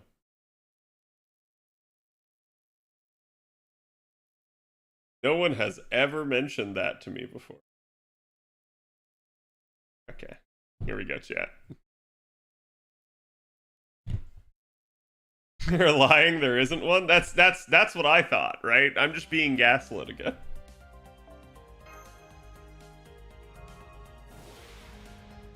Suki anime was fine, it's got a real good soundtrack, it's just a shit adaptation, same as Dean Stay Night. Yeah, and I don't know, because I've never seen it, I've only heard, right? And everyone tells you, don't watch it, but it's I assume I could sit down, I could watch it, and I could get a general gist. Would it be completely one-to-one accurate? No, probably not. Would it be the best, most, high-quality rendition that they could have possibly done? No. But, I don't know. It's probably not as bad as people make it out to be. Nostalfa Best Femboy, thank you for the follow. Welcome. You can watch the Tsukihime anime. It's very inaccurate, though. Yeah, I mean, and that it's kind of the same deal with Dean Stay Night, right? But the one thing that I've told people is and this is why, people cringe when I say this, but I still recommend people start with Dean Stay Night if you're going to start with Fate. And the reason that I tell them that is because that is the kind of intended order, and it is a bit of a sampler of all three routes. The thing with that is it's not truly the Fate route. But what it does do that none of the other anime adaptations do, that maintains the secret of who Saber is, and it actually emphasizes that reveal, just like the Fate route does. And that's the whole reason why I tell people to start there. Because otherwise, you just get the entirety of who Saber is completely spoiled for you right off the bat. But I get that if you know anyone else in the community, odds are you've been spoiled. So it is what it is.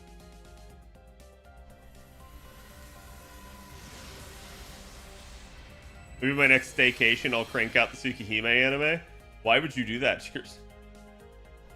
See, like, I'm someone towing the line on that, despite the fact that I've never seen it. Quality just goes up and up from there. Yeah, and I've told people too, is like, if you can't watch Gene Stay Night, that's fine. Just like jump to Zero or jump to Unlimited Blade Works, right? Like, it's totally up to you to determine where to start. My recommendation is start with Dean Stay Night and see if you can watch it.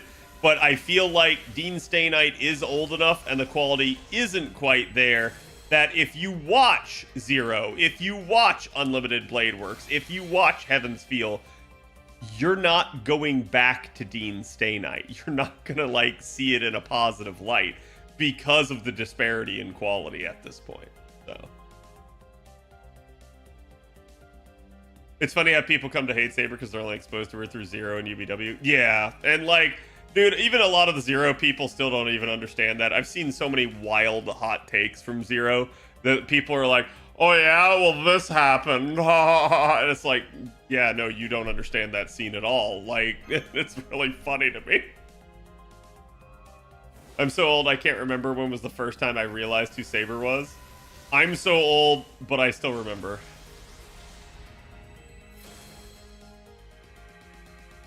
Oh, hi, Pim. What did you do with Surfmo? Where is my Amazon S delivery? Yeah, there is my first spook, chat.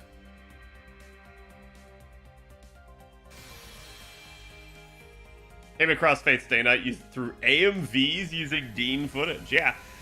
Like I said, people shit on Dean, and it's not like Dean is actually that bad. Like, I'm gonna be real with you guys. Good luck going back and watching old anime if you can't watch Dean. It just is what it is, right? Like,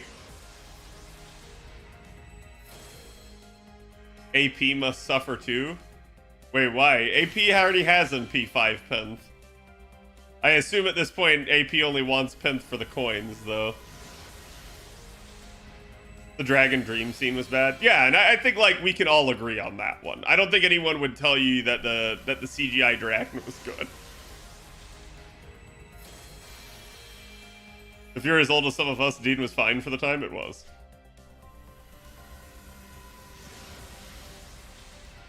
I need coins for 120. There it is. Achilles, Anastasia, give it to Cad. Nah, I'm good.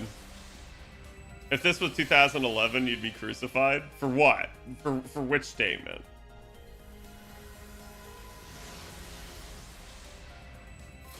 The mystery of Saber's true name, as well as Archer's, is so good. Yeah, I agree with that, and I think that's something the community should at least attempt to preserve.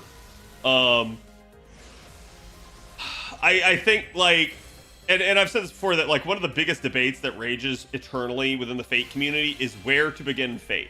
And I will say this right now. If they actually release a true Fate route, the debate is over. There is no more debate about where to start. You start with the Fate route. You don't start anywhere else. Anyone telling you to start anywhere other than that is wrong. But the only reason that we have this debate is because Dean Stay Night is not a true one-to-one of the Fate route. And that's the issue that we have. So a lot of people end up like basically trying to use that as a segue. And that's also part of the reason why they like bash it as much as they do, as a reason for like, no, you should actually start here because Dean Stay Night's trash. Like, so that's usually what ends up happening. But I think that'd be an easy way to solve that debate, like, once and for all. What's your opinion on Fate Empire of Dirt? Isn't that the, like, fan-made, like, DN / like, Arrowgay? I haven't actually played it. I've seen some stuff on it, but, like, And like I said, I think it's got NSFW in it. I don't actually know. So you guys would have to tell me. It's like a mishmash because they didn't know if they could do beyond an initial season. Yeah, it was their very first anime project, and they basically said, like, all right, let's do it.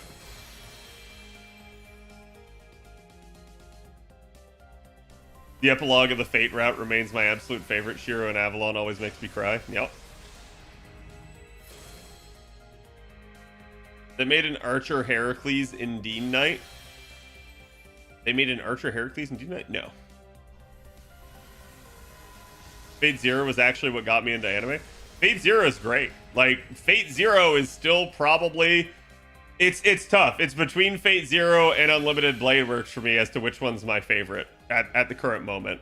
But, like, they're both up there. I highly recommend them to anyone. They're still, to this day, they hold up. And that is the good thing that I can say about UFO Table. That animation quality is so good, it is still putting certain animes to shame. Still, chat. Like, you can go watch Fate Zero, and it will still be better than the animation you will find in some of the, like, currently airing anime.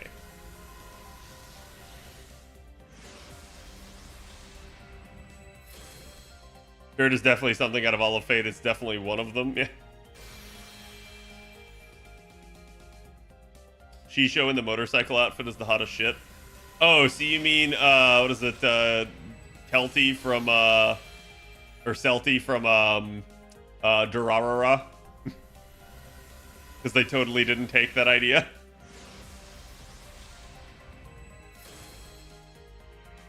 Are the Karno Kyokai movies worth watching? I know it's technically not Fate. Yes, they're great. They're a very, like, it's difficult to describe. It's a very, like, atmospheric experience. It is a somewhat disconnected, meandering story, but it's very good. Like, and I'm not normally someone that likes that type of thing, so that should tell you a lot. Normally, I would just be like, all right, get on with it. But, like, the K&K movies are solid. Just make sure you have some semblance of the watch order, because that's also somewhat important. You'll be even more confused if you don't. Slowly working my way through them, yeah. Claymore also got animation that still holds up. Claymore.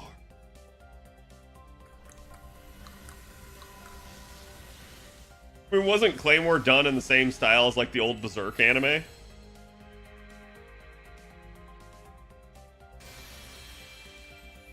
Watch K&K in release order, enjoy the confusion, yeah.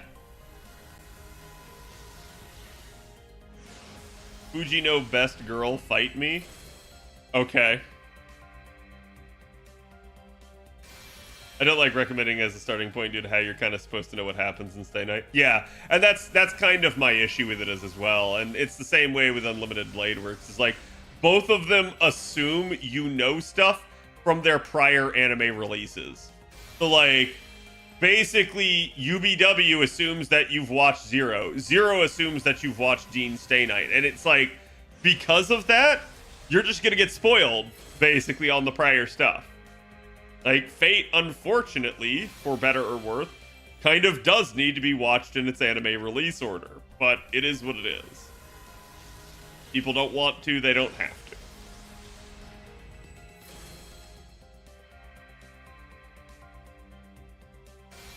Zero assumes you know all three routes.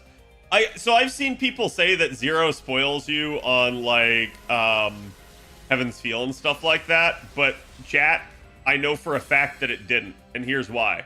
I watched Zero, I was not spoiled in the slightest on Heaven's Feel when I watched the movies. I was like, huh?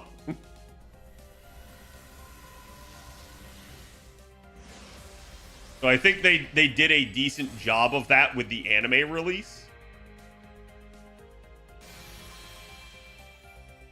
Animes assume you read the visual novel and it's never been officially released. No, so I don't think the animes, I think there's only one exception to that. I don't think the animes assume that you've read the visual novel. Except Heaven's Feel. Heaven's Feel absolutely did, and that was my problem with it, right? Like, that's what I said. Like, they left out key plot points that should have been in the movie. that if you had not played the visual novel, you didn't know what was going on. And that was kind of my issue, is it just jumped at certain points.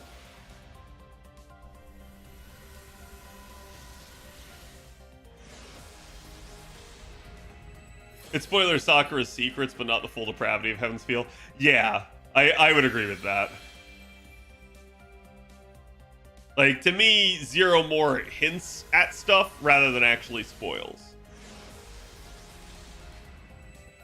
Writer? Writer? Writer! No writer spooked. God, it's been forever since I've said that. Feels like every time I roll for a writer, I get spooked, so... Yes! Finally. Okay, so chat, with that, we now have NP5 of all SABERFACE. The collection is complete. It is over. Third semi round the corner. Don't put that evil on me. I honestly, I wouldn't be upset. It'd just be like, yay, now my semi is stronger if I ever do use her. What about a pin skills? Good question. But I think we're deep enough at 600 quartz for 3 copies that, like, I'm Gucci. She does have another banner. It's a solo raid up, so you can roll her next year. That's alongside Pretoria, I believe. So, again, if you need more copies, you can do something like that. But for me, I think we're good for now, and I'm going to get while the getting's good. Rolls were kind of brutal. They were super lucky early on, but I think with the goal in mind of the 4-star, not quite, right?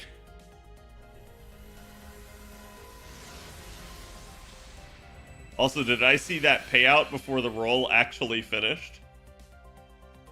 SMH mods.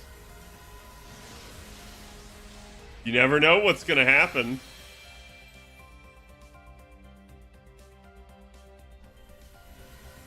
Next year, they all come back, yeah. Is she on solo raid up next time? I believe so. Thank you, Czar, for the bunk. I said Zephyr smells. I see. Mod chick. Oh, finally, it's over. The journey is complete, chat. And that's like I said, this has been a journey that has been 5 years in the making at this point. We finally have all the copies, and finally every single SABERFACE is NP5. Okay. And then let me real quick here.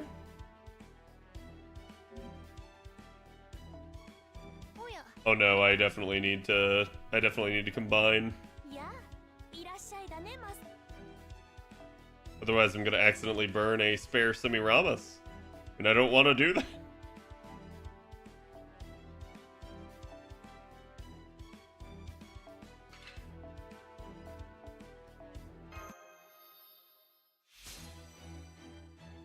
You don't have Nero in P5? I do have Nero in P5. Is she a Saber? That'll answer your question. Wait, for who? Will you NP5 Draco when she comes out? Yeah, I agree with Torak. If she is a SABERFACE, that answers the question. They will lock it for you, it's fine. Yeah, I know, I just... In general, it's a good habit to always go and do something like that first. What the... Turn off. There we go. Okay, so a ton of 3 stars.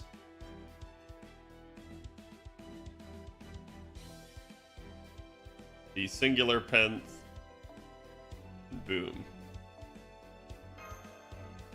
Seth, thank you for the 37. Grats on MP5. Thank you. I appreciate it. Yeah, let me showcase here for you guys real quick. I think I can do it something like this. Okay, there's nothing set on there. And then we can select sort. But Chad, isn't there a way to get only your selections on?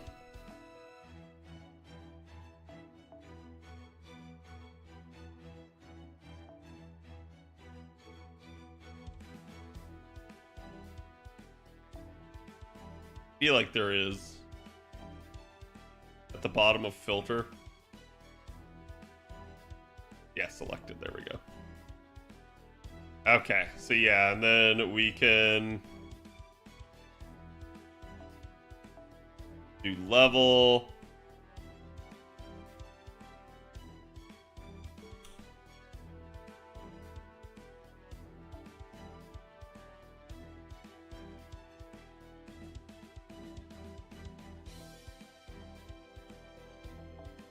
So there we go, chat. So every single one of them NP5.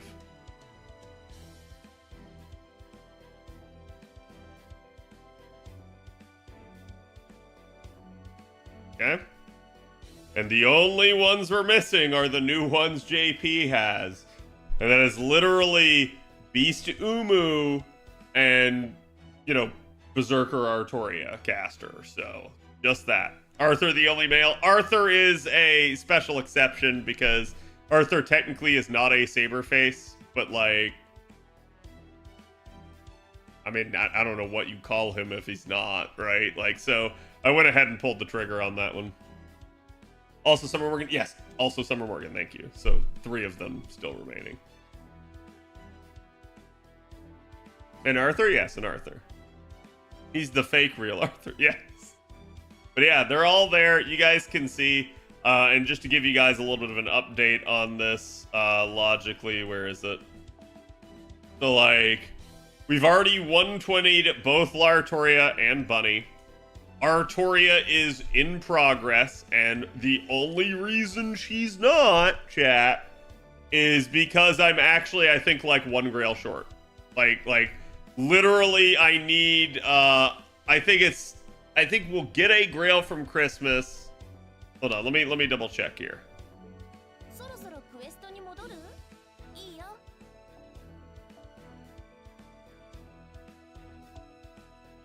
Yes, I've got 4 more grails. Yeah, so I'm literally 1 short because 4 more would get me to 118. So it's why I'm just kind of slow tracking it at the moment.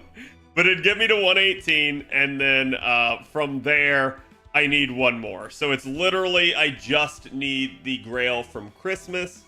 That should do it. And then she's 120.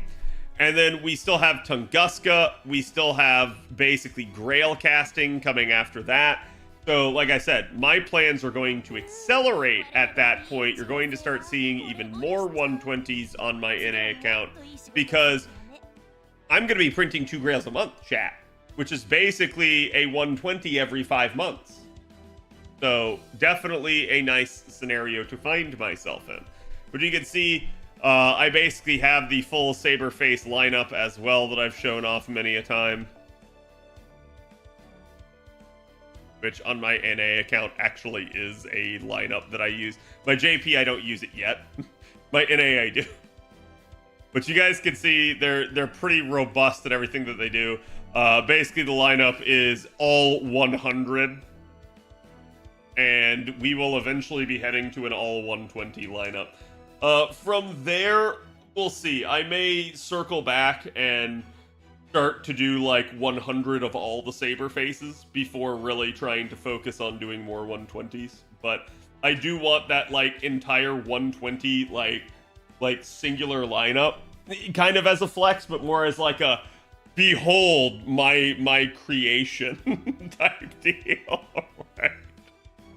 One day I'll have a writer degree. Oof. Save 120 for Nero's, yeah. We're gonna play Stranded Alien Dawn if there's time. We'll see. It may be Baldur's Gate again because I don't think I had anything extra on the docket. But again, I actually still have one other thing I have to do with you guys tonight. Go to 120 MHXA or Zerktoria first. That really depends. So like I said, it'd be a 120 every 5 months from there. So she'll be done. She'll be done at that point. So the next one's probably going to be Squirtoria. From there, I think it's a little bit more like interesting as to who to pick. I actually just finished Double X, if you guys paid attention to Twitter. on my JP account. So she's 120 now. But I think it'll probably go Ryder at that point. So you're looking at it basically being something where it's like, that's going to be May, that's going to be October. And only from there, like, this would be the dividing point. Only from here would I even come close to another Saberface existing. So that would be a good question. And honestly, chat, Beast Umu is one hell of an option. So I may grail her to 100 just to be able to like laugh at a lot of content. Because like, chat, if I make it to that point, Saberface only runs low-key kind of hilarious, right? I know someone was asking me, am I going to do Saberface only Tunguska? Due to the timing of the raids, I don't know, right? I think that's a concern that I have. I will probably try to maybe do like a token clear if I can, and then from there farm with an actual comp. But like, we'll see. It'll depend on kind of what I'm doing, and whether or not I'll even be able to be live for that will be the problem, chat, because that is very likely to occur while I'm down at my sister's for Christmas. So I don't know that I'll be streaming that. I may do it, I may not. It'll just depend. Putting a grade level 100 would be good during case files event. Yeah, and that's... I'm not going to have that big of an issue, chat, other than Embers. Embers are the actual bottleneck for 120ing. That being said, my NA account is just going to just start spamming grails. It will have the grails automatically. It's not going to be a problem. So, and when I say, you know, every 5 months I'll be able to do this, chat, it's actually going to be faster, because any grail you get from an event, any grail you get from a story chapter is going to accelerate that. So it's just, those are the grails you're getting from Grailcast. So I haven't actually looked at the timing of each. I probably should plot that somehow, but it is an intriguing thing nonetheless. Main Altar is probably my next grill. Nice. Interestingly enough, on my JP account, Squirtoria is currently in progress. Maid Altar is level 100. I probably can take her to 120, so I'll probably start with her soon. Castoria is stuck. She's at 114 on my JP account, and I don't have coins. Nothing I can do about that. I'd have to just roll more copies of her.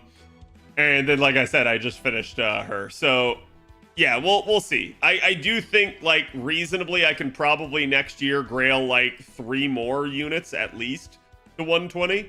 And the only question is going to be, do I have the embers to get it all done in that time? But honestly, we're actually pretty well already on our way with regards to how many we have managed to do in this time period. So.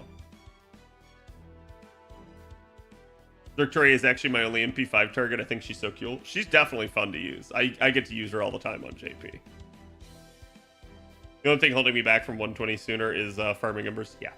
Yeah, it's a huge undertaking. It ends up being, I think it's somewhere in like the 12 to 13,000 4-star embers.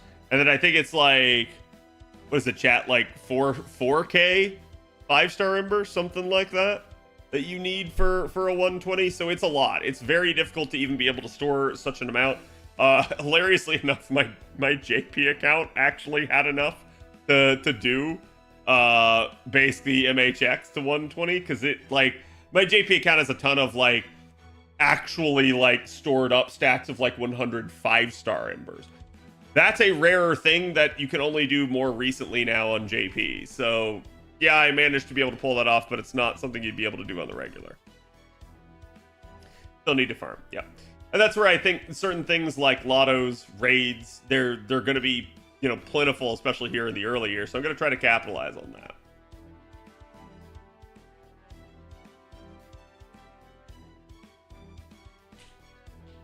At least on the net, yeah. But anyways, again, I hope you guys enjoyed the rolls. Thank you guys for being here. This is a special night for me. And like I said, I am happy to have this completed. I now no longer have to worry about it. Like, my next concern over rolling another Saberface is over a year from now, which is wild. Like, I never thought I'd see that day. But yeah, this has definitely been a milestone for my account. So that long, yeah. The next Saberface on NA will be Beast Umu in like, basically 13 months. Actually, I think a little bit longer than 13. I think it's like 14 or 15. So Gadsbury has dropped for the moment. Yeah, I mean, like, and there's other units coming out that I'll be rolling in the interim, but if I don't get them, my account is stacked enough that it's not gonna care. My account can just keep on keeping on, and that's apparent from me not really treating content seriously on my NA account and doing everything with Saberface only stuff. So, and again, I talked about that. I started the Saberface only runs actually back in Babylonia. Been doing them ever since. We've done all content. In that entire time, I have only ever used a singular command seal, and that, ironically enough, was at the very beginning. It was in the middle of Shinjuku when fighting Shinjuku Avenger. At the time, Shinjuku Avenger dodged every time, and the Saberfaces didn't really have sure hit, invuln pierce, stuff like that. Like, I had Lartoria at the time that did have it, but there were really not a whole lot of options. We didn't have a moon cancer that existed even in the game at that time. So it was a pretty rough fight. And even then, I only used a single command seal for an NP charge in order to make it work. Could I beat it nowadays without it? Yes, absolutely. But I value doing the Saberface only challenges while they are relevant, because there are several of them that would have gotten easier had I waited. For instance, I actually also struggled with Agartha because at the time, we didn't have Made Alter. It was actually right before Summer 2 came out, so we ended up not having her for that, and as a result, I didn't have a single target rider for the Saberfaces. I had to make do with Santa Alter and Surfmo to kill that battle. That was kind of rough. So it definitely was a thing, and I actually managed to get through it, but, yeah, there's definitely been some rough ones.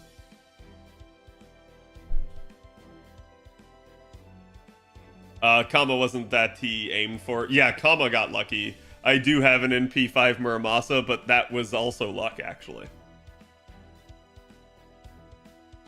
I did Gartha after getting Morgan.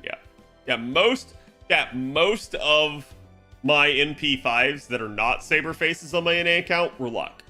There's been very few that I've actually planned to roll for. I have an NP5 Shisho, and that was luck. I have an NP5 Drake, and that was luck. I have an NP5 Sanzang, though, for instance, and Sanzang I did roll for. So there are a couple of units that I decided to I like them. I may as well go and try to NP5 them, but very rare. Musashi, which variant? Because, both of them I rolled for. One of them, though, I was substantially lucky. Musashi Saber I got, 3 copies of in, it was 120 quartz or something like that. I just got absurdly lucky with that. And then I eventually finished her off and rolled the other 2 copies. How many Johns again? Oh, I think I have over 20 different copies of John. John is my most spooked unit. MP5 Drake could almost be considered bad luck. No, it's good luck. And low-key, that's also the role that ended up getting me partner. So, I'll never look at that role as a bad one. John hasn't spooked me since under 100 days of playing. Oh, that's... Want to trade? I love John, but yeah, John doesn't leave me alone, and it's kind of hilarious. Yes. Yeah, no, I know that feeling, especially when the waifu doesn't want to show up. It's like, ugh. Yeah, no, this was amazing. I'm happy we made it work. Like I said, it's been a lifetime of it at this point. Actually, see, yeah. So I still have the actually stacked Saberface support. Chat, this variant of it is still the same one that you guys saw up there, but they are all 100 at least, including the craft essences.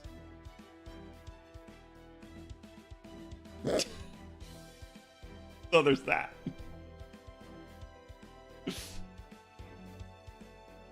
You're her younger brother? Maybe. I don't know.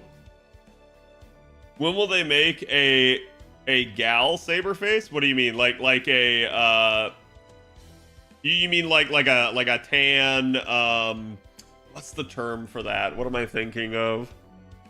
Gyaru, yeah.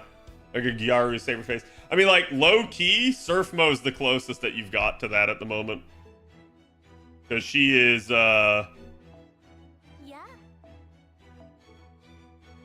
she is basically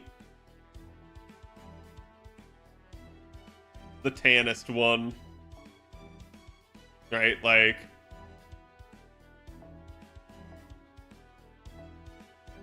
he actually has a tan in her others. Yaru is just saying gal in katakana. Wild. I didn't know that. Think Suzuka? Yeah. Surfmo is your closest. I mean, like, I guess you could technically argue John D'Arker. You have NP5 Salter? Yeah. Yeah, you don't want to see my second archive for how many copies of Salter I actually have. People will get angry. I'm not showing anyone that. But yeah, I have NP5 Salter. Hilariously enough, I haven't used the lures on her yet. But show it? No. No, I dare not show my second archive on stream. That will make people angry. But yeah, no, I've managed to have NP5 of everything. Like I said, a lot of it was planning. Most of these I did not do in one rolling session, chat. Like, it's why it took so long. And I just planned it out in most cases. I took my time and I made it happen. Like, even chat, even my main waifu, I did not roll NP5 of all at once. So now, of late, as, like, my rolling needs on my NA account have dried up quite a bit more, like, yeah, I started rolling NP5 right out of the gate because I didn't have anyone else I needed to, like, worry about. Rolling over NP5 over 2 to 4 banners is so chill. It is. It's actually the best way to do it. When you take your time and are patient, you are like the kryptonite to the devs. The devs don't like you to do that. They want you to roll. They want you to impulse. They don't want you to be patient and bide your time and save. And that's how you beat them, chat. I need one more Salter to complete the appends. Ooh. I got Salter spam from Story Banner when I started. Shit was weird and I don't really care for her.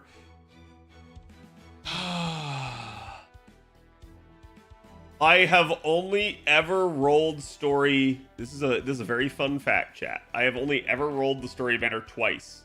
Once on NA and once on JP. Would you like to know the results of those banners? Of those two rolls?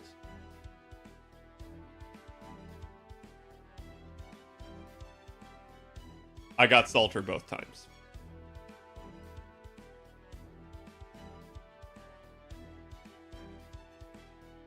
Like, not even kidding.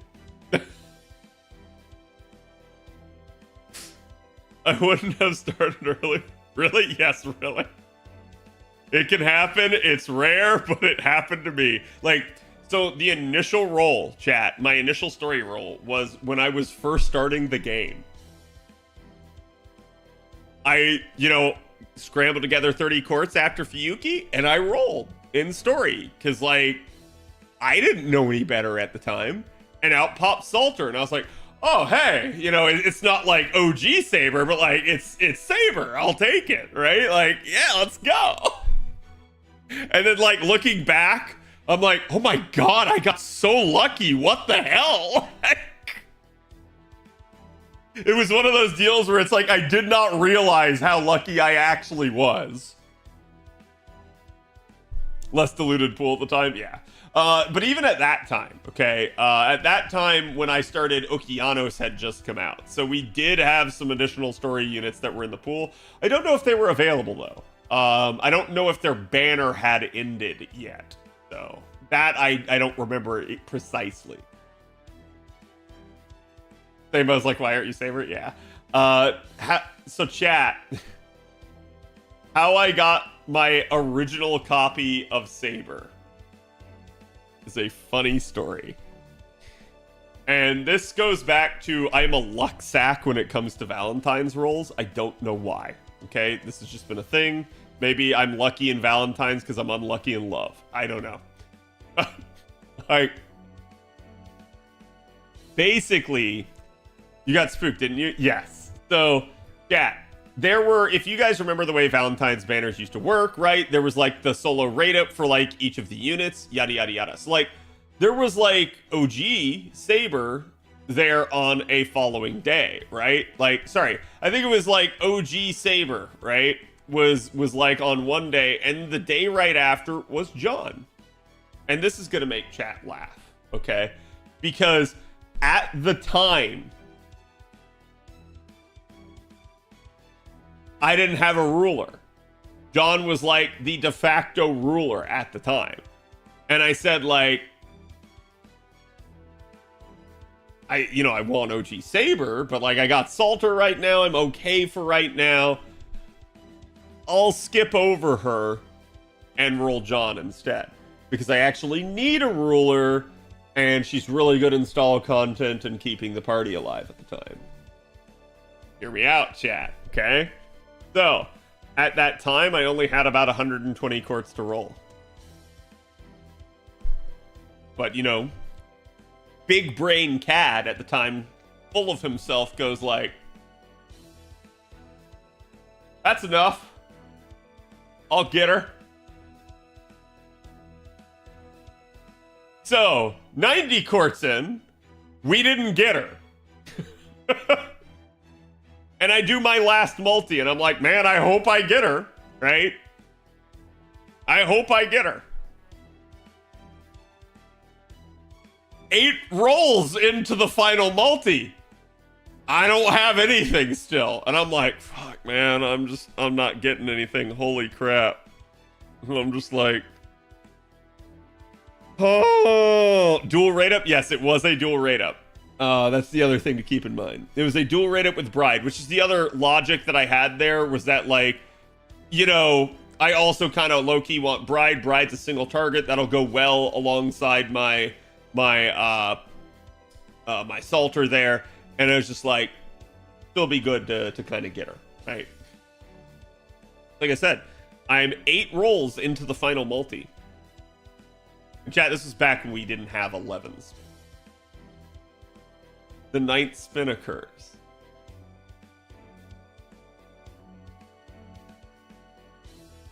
Gold orbs. Ruler. And I go, oh, thank God. Like, here she is. I got John, because it could only be John at the time when you got ruler on that. And I was just like, oh, right? Like, at least I got something out of this. Thank God. I was worried I was going to get nothing. And then the 10th spin. Rainbow Orbs. Saber. And I still remember everybody in the voice call screaming, going, no, you did not. You did not just get Nero Bride. And I'm like, oh my God, did I just pull the luck sack of the century? And out popped OG Saber.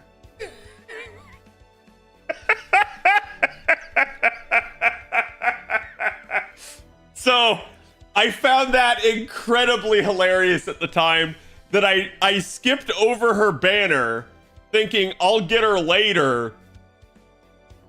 And she basically still showed up to chastise me. She's like, how dare you skip me?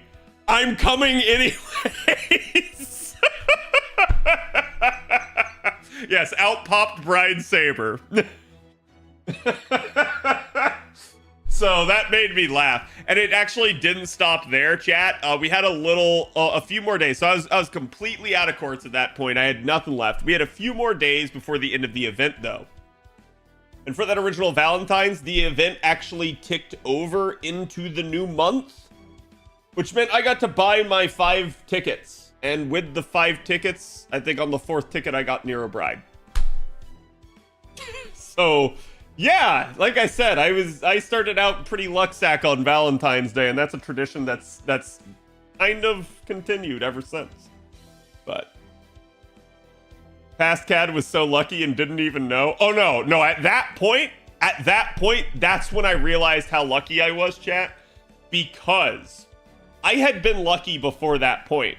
But in between my initial roll luck and that Valentine's Day banner, chat, is the dark time. The time where Cad went like over 700 courts deep trying to get Jack and never got her. And I molded pretty hard at that. And that was a big wake-up call for me, and it's why I didn't want to spend money on the game after that point for a while. It was literally the whole reason I had 120 courts is because that's all I had saved up since Jack's banner. I was not rolling. I was not going to buy more courts at that point. Any vids fit? No, I wasn't streaming at the time. Well, okay, that's not true. I was streaming at the time. I wasn't streaming FGO at the time. Oh. The one that got away? Well, it's hilarious, so you want the story of that. So anyways, I got screwed on Jack. Didn't get her. Ended up, dealing with that and just going like, oh, whatever. Rolled Valentine's Day, got that. I think, chat, wait, actually, so I may be wrong there. Did we have Saber Wars before or after Valentine's Day? I think it was before, wasn't it? Saber Wars was in January, I think. Unless I'm just way off. Anyone? It was the wake-up call? It was. The time Cad tries to forget. Oh, it's one of many. Anyway, yes.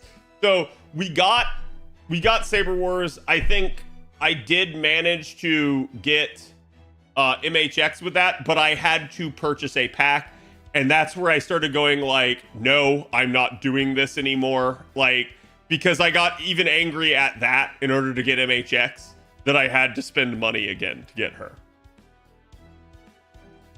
And so, like I said, then Valentine's Day rolled around. I didn't want to spend any money. I didn't want to stock up on any courts, so I was just going to roll my 120 and get the fuck out. And I got her. I got them, and I went like, oh my god, that was so lucky. Like, that's where I realized how lucky I finally was. And then I don't think I rolled after that until, like, I think it was Journey to the West with San Zhang. And chat. You want to know how I have so many Li Shuans? Let's just say San Zhang didn't go well either. So I didn't roll after San Zhang until Camelot. And that didn't go well either. That was 1980 for NP1. It was not fun. For the waifu. I think I did those rolls over like 3 days. And it didn't get any better any day. The first spook was 500 courts in. The first unit at all. 4-star, 5-star, whatever. The first unit was 500 courts in. And it was a 5-star spook. And do you know who it was, chat?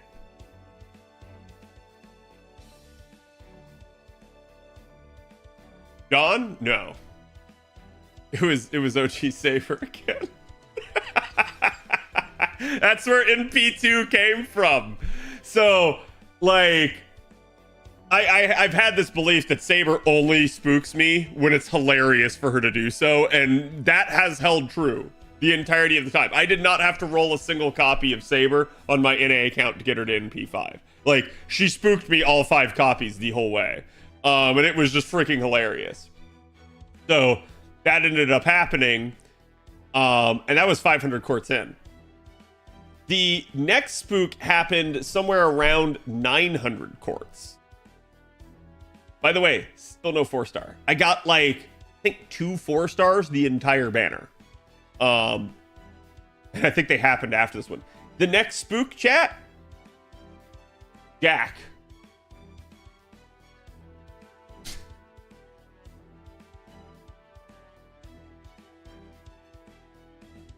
I remember going outside in the middle of the night and screaming my head off at how angry I was from that. Just being like, now of all times.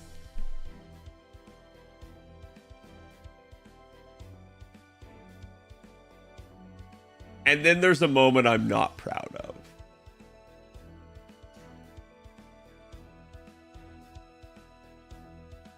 Your first Jack? Yeah. About 1,300 courts in. I get my next. But it wasn't a spook, chat. It was the raid up. It was an accidental roll on the wrong banner. And sure enough, out popped Da Vinci. And that is the story of how I have NP1 Da Vinci, and I still have it to this day. I refuse to roll more copies of her. And I knew, too. I knew when it happened, I was like, that was my Lartoria right there. That's the whole reason I didn't get her. I was like, why? Why me? Why did I have to accidentally click that banner? Like, because I didn't realize it. I think it was just like sliding over to try to get to the banner, and I thought I slid and I didn't, and I was still on the Da Vinci banner. And at this point, chat, I was streaming. And then I kept going. It was to the point that I had people telling me to stop, people telling me not to spend anymore, people telling me not to roll anymore, people telling me to quit the game. People telling me, hey, don't worry, Cad. You can use my Lartoria. Yeah. While I understand the semblance, I understand the, like, desire to, like, alleviate the concern and help out, like,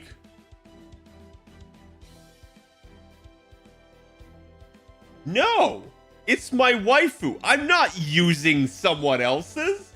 Fuck off with that. That's like one of the most insulting things you can say to someone. Don't tell someone you can use your freaking copy. Like, holy crap. Anyways, so I kept going. I persisted, chat. And yeah, it was 1980 courts until I got the waifu. And chat, do you want to know how many on the next Lartoria banner it took me to get her? You want to know how much it took to get NP2?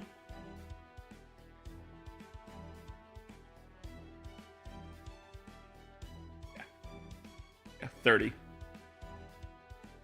Second copy was just like, right away.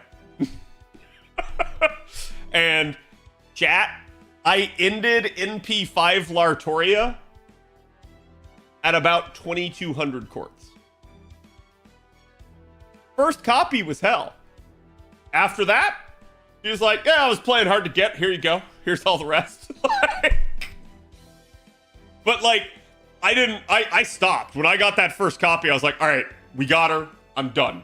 I'm not rolling until we get another banner. Like, I'm done. I did not go for anything more than the singular copy there. Your waifu is borrowed, yes. I revisited those old clips, the mic quality back then. Oh, yeah. Yeah. Yeah, the good old Blue Yeti. Still have it. Fantastic quality. Actually, no, I think that was I actually don't even think that was my Blue Yeti. I think that was pre-Blue Yeti, and I think that was my Corsair Void Pro, which, hilariously enough, is the mic I still use on my laptop whenever we're watching anime at lunch. It doesn't sound nearly as bad in, like, Discord, but, you know, for an actual stream quality sound, no, it's terrible. Absolutely terrible. Nothing I would subject anyone to. We should watch some old clips sometime. Yeah. We should. It'd be fun. I'll never forget the accidental NP2 Lartoria from rolling on Lauter on Lancer banner. Oh, God. My Morgan was the inverse. First copy was the first multi, and then another 400 quartz for NP2, because I said fuck it. Yeah, I've had some like that. I've had some where, like, you just get really lucky in the outset, and then, like, it takes forever for the second copy. Yeah, when I was rolling Made Alter, Made Alter was like, at the time it was like 1200 quartz for NP3, which is like right on pace for what it was, because that was basically 400 quartz per copy, and I think the average back then was like 360, 380, somewhere around there. So it's like 400's not bad. You're pretty much right on track. The fourth copy though,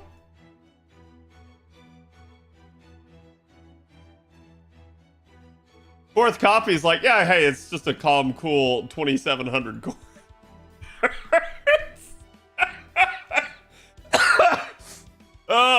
So that one took a while. That's the story of how I spent 8,000 quartz in one summer, because I had that. I spent like 2,500 getting I think NP3 Neurocaster, and then right before that was the Surfmo rerun where I spent like 1,200. It was rough. It was really rough. But yeah, it's definitely times that, like, I won't forget, right? Like, in that regard, chat, as much as I love Pity, and Sour Glazed Donuts, thank you for the 2 months. Sorry, I was busy in story time with chat, but thank you. I do appreciate it. Like, we have Pity nowadays, but, like, back then, I hate to say this, rolls meant more. They really did. There was always that threat that any copy could take you to the cleaner. And man, did it happen. Oh my God. The more you rolled, the more likely it was to happen. It was rough. Who would you prioritize if a single ever upgraded? OG Tamamo. Wait, who'd you prioritize if ever the single skill upgrade OG Tamamo? Or this mediocre new shiny 5-star unit? Are you talking about like Takeda on JP, or are you talking about someone else? I'm not sure I understand your question. 1400 on NP0 Okida, 1800 on NP0 John, and NP0 Summer John. Yeah. No. Okay, let me one up this. Chat.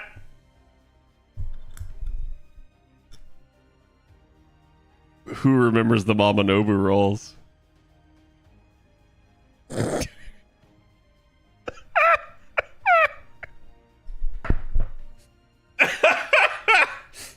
Oh, that was like 2,000 quartz for nothing. I actually stopped rolling. I was like, I ain't doing this again. We're done. We're over. I don't actually need her. I will wait. And even on the return banner, I think she was still like another 700. She was rough. She set the record for a single copy for me, because she barely surpassed Made Alter, and I was like,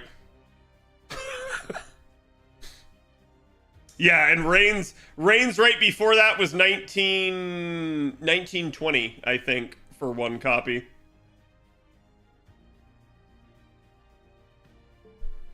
So like it was a rough time period. Absolutely disgusting. How many finished NP5 Surfmo? It was about 631 quartz. It's pinned at the top of chat. 1200 Sankort's first copy of Scotty. Yeah, like, it's rough, right? Like, especially on the supports when you're like, man, I need that unit, right? Like, I need that unit, right? Like, that's the problem that I think you run into a lot of the time, and it's like, oh. I like that somehow the game mind tricks you into committing 2,000 courts for a servant you don't need. Yep. Yeah, like, and this is why I say, like, you gotta gacha responsibly. In each one of these times, chat, I get people that tell me to stop rolling.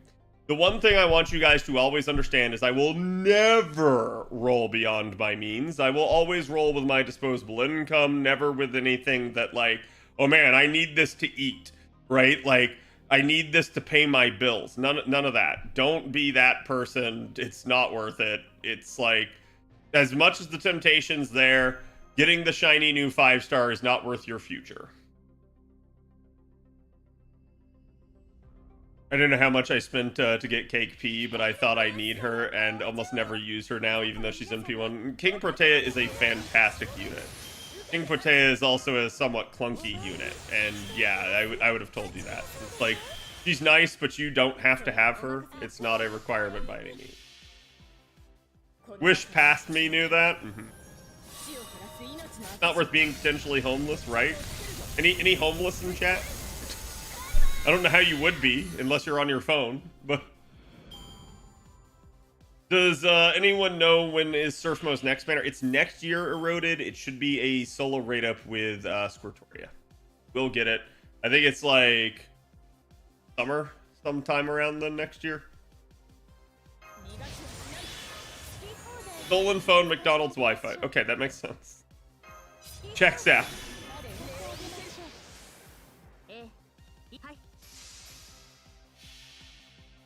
Right before Annie? Yeah. Oh, is it a triple raid up? Let me see.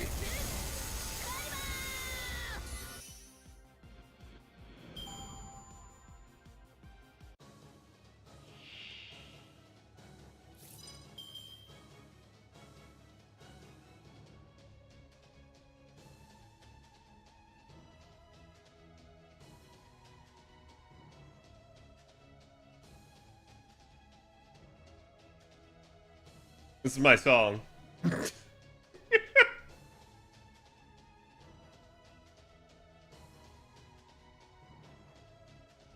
Is it part of the countdown campaign, chat?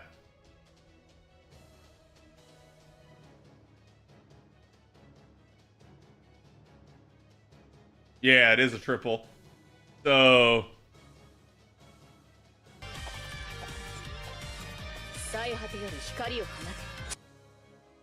here it is, chat. The beautiful banner, right? Like, absolutely aesthetic as fuck. But yeah, so it's a triple raid up with Squirtoria. Sorry, that's my bad if I told you guys it's singular. I was under the impression that it was, but it is not. But yeah, that'll be your next Surfmo. So that is kind of rough. That is definitely kind of rough. Love the triple. Yeah, I mean, don't get me wrong. You might like all the units and stuff like that. The only problem is, chat, remember my horror story about rolling NP2 of her? That was also a triple. So be very careful. Good luck. Hopefully you get it. Is there a father-son in 2025? You mean current year on JP? Has there been a Artoria Mordred banner? I don't think so, but there may be. I'd have to double check.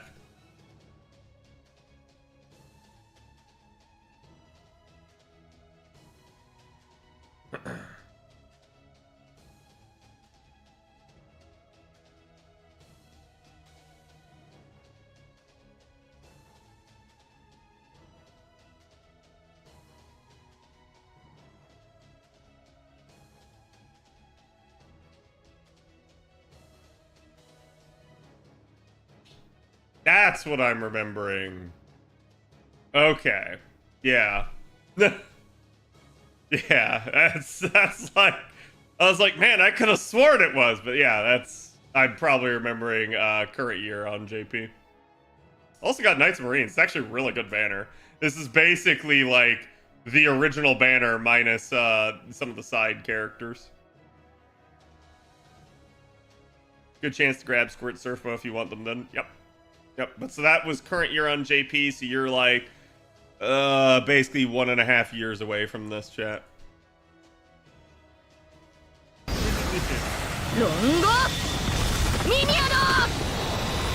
Chad, you just crushed my dreams. I already spent everything and did not get Surfmo.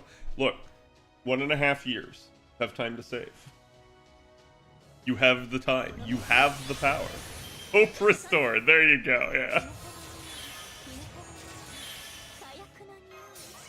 If only Kama didn't come before Scotty Ruler and after Tiamat the following year. This is the issue that we have, chat, with like the way they're doing banners now. They're doing so many banners that the good news is that you can always rely on the fact that the limited unit you want is getting a rate up, as long as they're an SSR. If they're not, that's the problem. So I would actually try to like use that to your advantage. Assume now that they're in that pattern of running every unit every year for your SSRs, and try to come up with a strategy where you think you can roll. The only problem with that is more units will continue to come out, more units will continue to tempt you. So it's going to become a difficult process. But if you're patient, if you bide your time, strike at the right moment, yeah, you'll be very successful. Got NP7 Surfmo and NP3 Sami. Nice. NP3 of the Salami. Excellent. Wait a minute, chat. What the heck am I doing? What the heck am I doing, chat? Why am I doing QP? I can't use my craft essence or my mystic code in the QP node.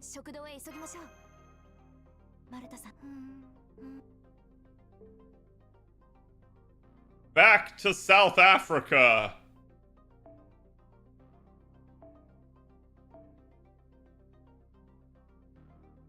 I remember veterans telling me some good advice that this game is not a sprint, it's a marathon, and to make sure you just take your time and pick your battles. Yep.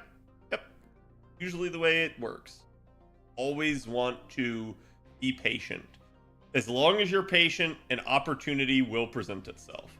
And chat, here's the other thing too. Remember, there's always the like unexpected. If you're at least willing to spend the tiniest amount of money on this game, GSSRs.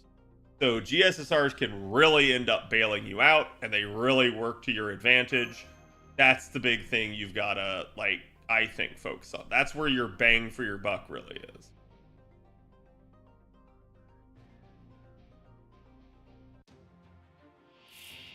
Actually a really brutal banner. Yeah, the triple rate up one. You know, the good part about that is at least you have a rate up. Unlike the summer AoE banner that they existed on but didn't have a rate up, which is wild to me. You are more likely to get them than to get a random, but holy crap, you might not get the one you want. Versus, oh man, yeah, you're just not likely at all to get them. DSSR is usually super helpful, particularly if your roster isn't as good as you'll get someone else. Well, this is the thing, like, we caught a lot of flack this year for the, what is it, the Destiny summon, right? Like, that system, right? The devs came out with that, and I saw a lot of people bash that, and I still don't understand it. Like, I don't understand people getting upset for what amounted to a choose-your-own GSSR. Like, you have no one to be upset at other than yourself. Like, it basically just boiled down to you put things in there that you didn't want and couldn't live with. So it's your fault. If you don't spend a single ticket until I assume that's I want to say bastard, but it's the Berserker caster Arturia. You'll actually have enough tickets for pity, yeah. Question is, can you just stop rolling with tickets for that long? I think a lot of people can. Like, it used to be that YOLOing was kind of the way to do things back in the day, but nowadays there's really no reason to. Chat, I'm gonna come in just shy. Just shy. And it's all because I did that one run. That one run got me. If I had done, instead of the QP node, this node, I would have it.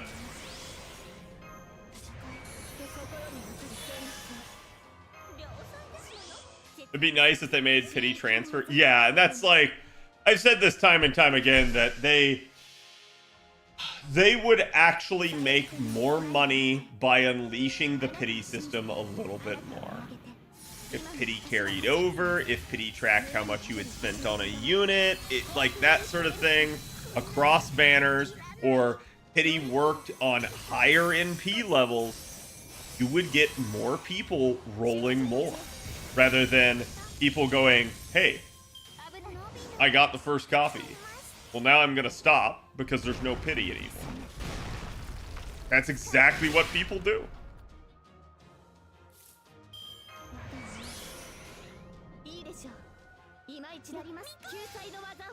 I just grailed Bedivere to 90. I need grail casting now to work on the remaining nights of the round. Yeah. I want to roll a second Surfmo, but I have DVR. A second Surfmo will make it competitive with an NP1 DVR. But if you have like a more robust DVR, then no, it's basically going to be in that favor. No!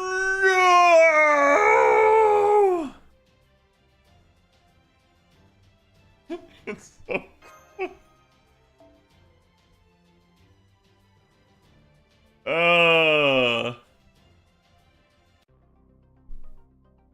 Yeah, Summer Castoria. Just gotta do more of the event. Yeah, there's a problem with that. I'm at 3 AP. Alright, chat, let's review the welfare.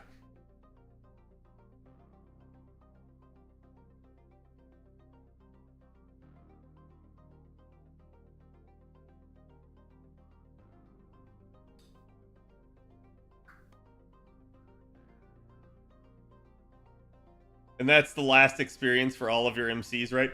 No, it's not my last MC. To give you an idea, 9, 10, 10, 10,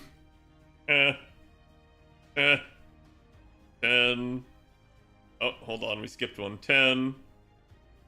Skipped one. Oh my god, what is it doing? 10. I need to use the thing at the bottom, chat. It's so much easier. 10, 10, 10, 10, 10. And that's Neo Plug Suit, chat. So that is the most expensive one in the game right there.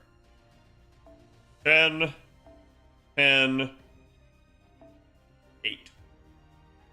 This is the only other one right here.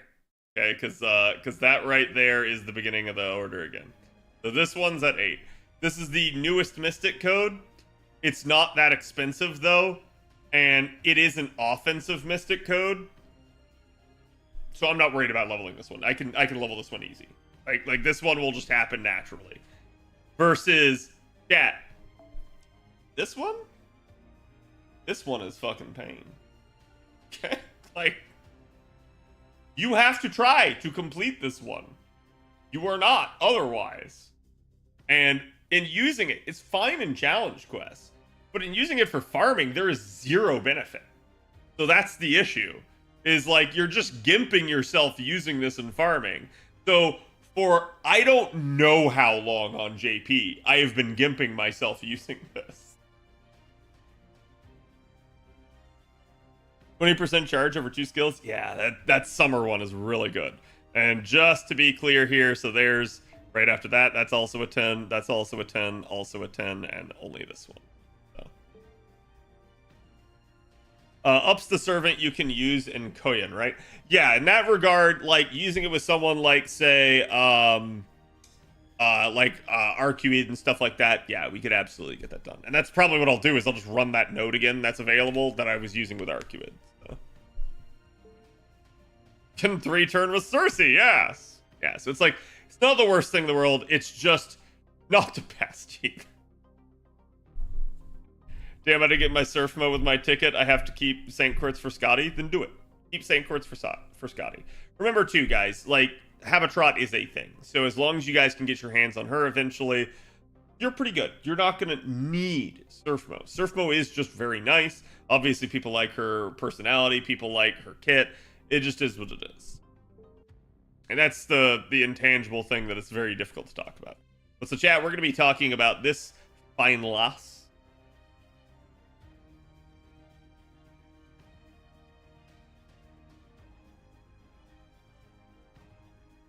Assuming they actually have... Yes, they do, thank God. Do we know the final Ascension art? Oh. Oh my God, that's actually cute. What the heck?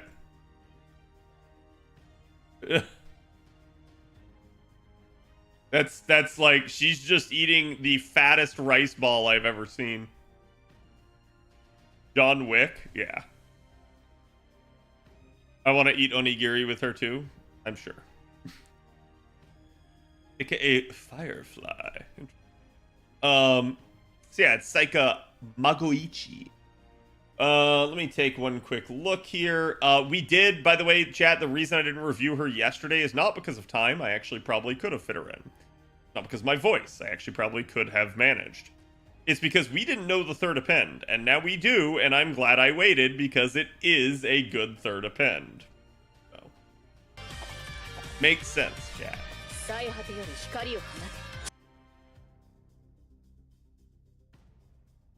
And thank you, chat.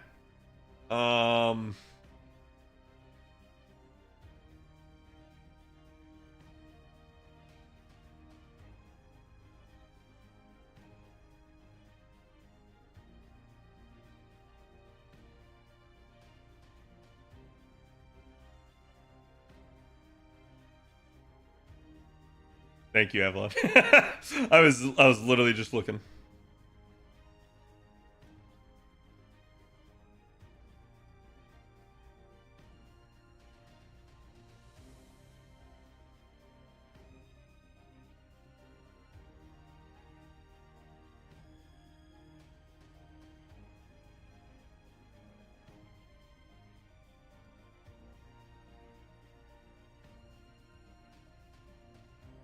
Not bad.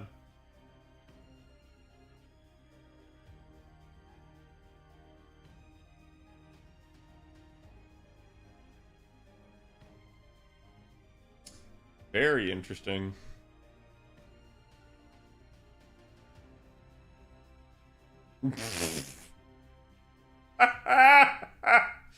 So chat, sometimes Avalon sends me numbers for these things, right? Like, and he sent me numbers comparing her to some of the other single target quick archers. And then he sends me the 5-star single target quick archer.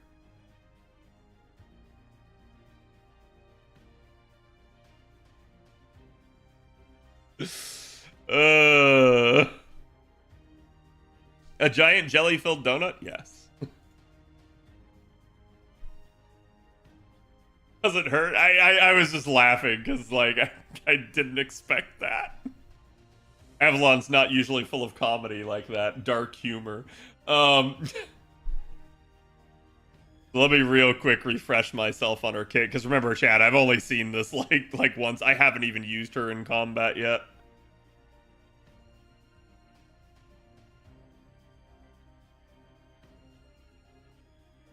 Okay.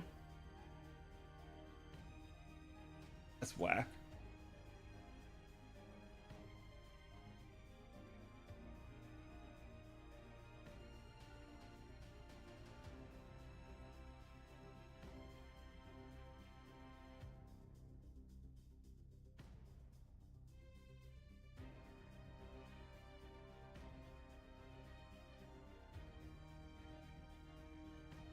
Okay.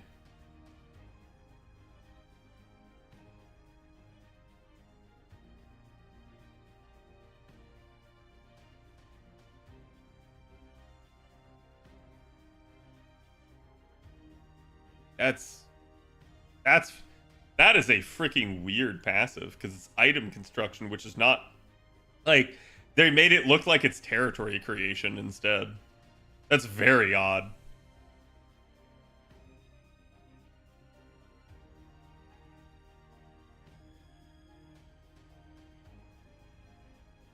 Look, chat, she gets like literally half the game's overcharge effect as just a like normal part of her NP. There's so many people that have the ability to reduce critical attack chance by 20% as an overcharge effect.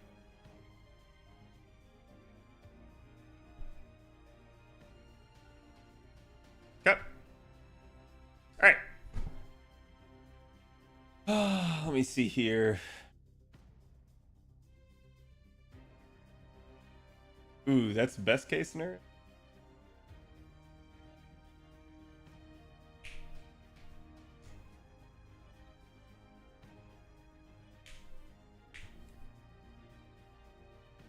Avalon, can you tell me this?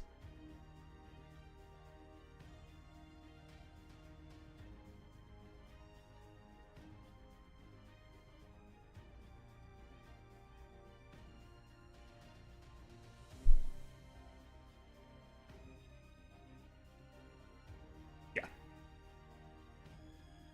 What about?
Wait.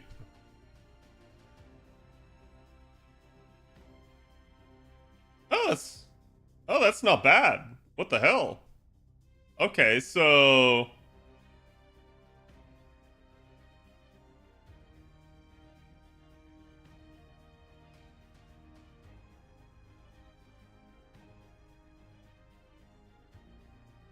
that's a problem.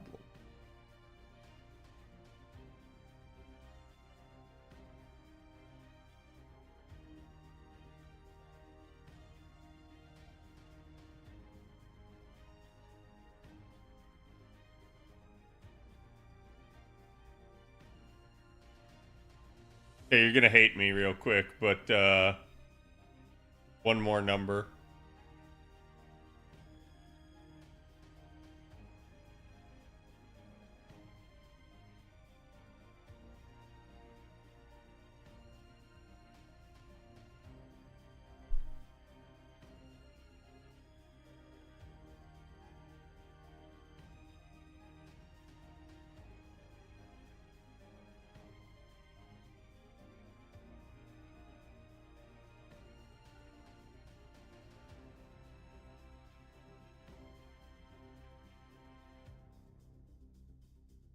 Yeah.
Congratulations on your rolls. What are you thinking of now? I'm actually talking with Avalon on the side. I need one number out of him.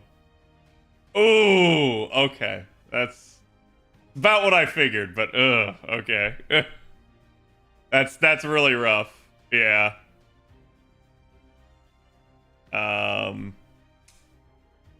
Fudge. Can I make that work?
You'd have to kill the first 9% of damage.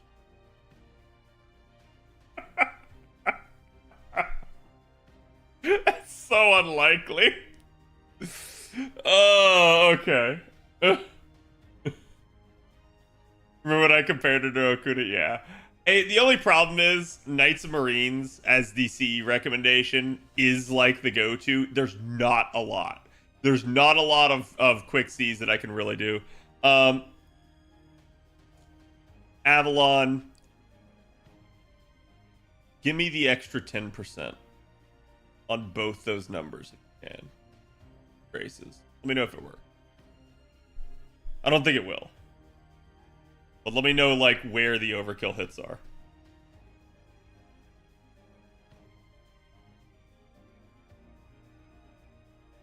Like, low-key, that might be a meta CE for her. Like, in a weird way. And this would be, like, the first unit I've ever seen where that's the case. But, like, it's... it's just such a... Chat, I hate Quick's refund. It's a personal pet peeve I have that, like... And that's why I said, like, it's one of the signs to me that there may be a Quick boogeyman in the future that is the fabled, legendary Quick support that's coming, that's going to blow the doors off of everything that the Lightworks / La Single seems to have been afraid of all of these years. And that's why they seemingly make Quick in this weird spot. Because you get refund numbers for Quick units sometimes, and it's like, bruh, how much you refund? Oh, I refund 23%. Like, huh? Like, it's just very weird increments. There's not a whole lot you can do with it because of it.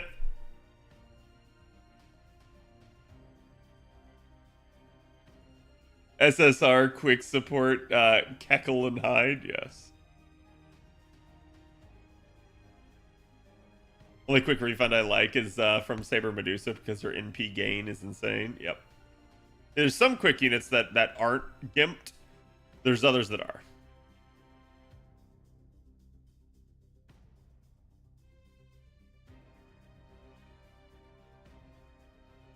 That's actually probably doable.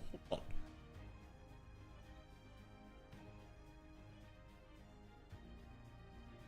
Yeah, the triple's definitely doable.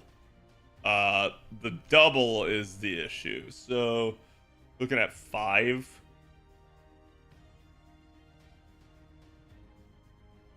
So...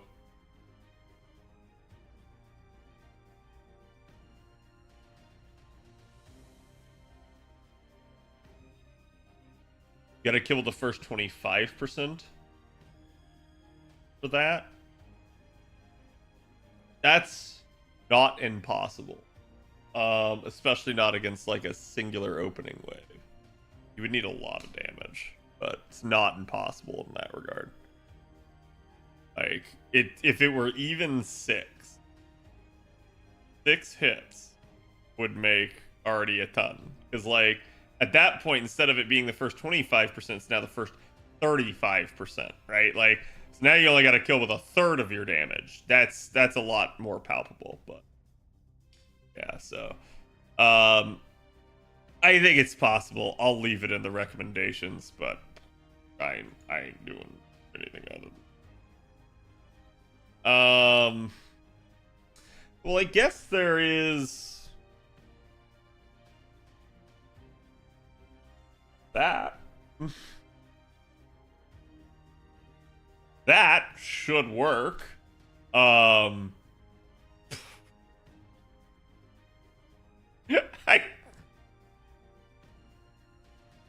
don't forget the Exodus one. Yeah, that's the one I already had. But like, God, man. Hey, hold on.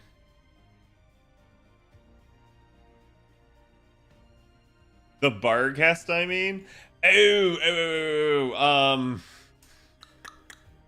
name of that. I know exactly which one you're talking about. It's our Lotto C.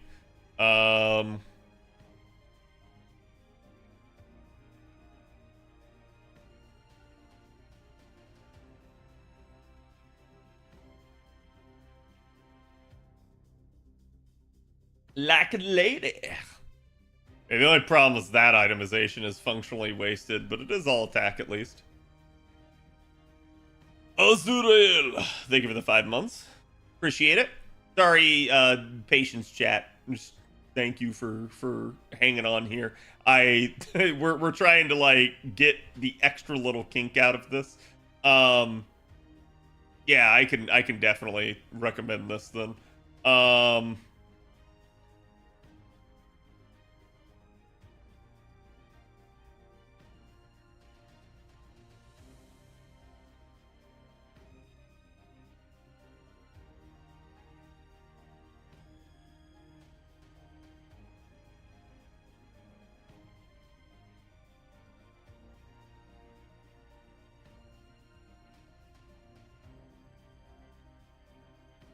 That it?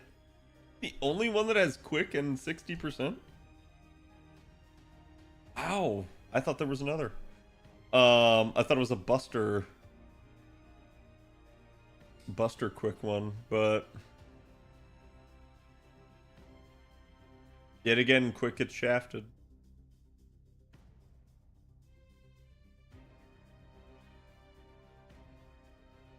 You may be right. I may be crazy.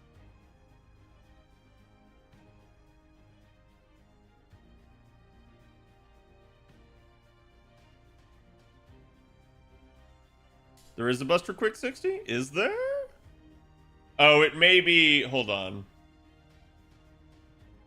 Yeah, it has its own freaking category, which is stupid. Yeah, there we go. Okay, we literally just looked at this the other day. I was like, I could have sworn! Unfortunately, split stats.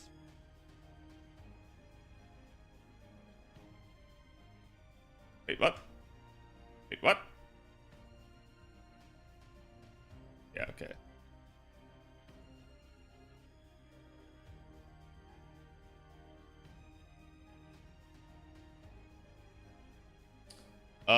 Petite Halloween Devil.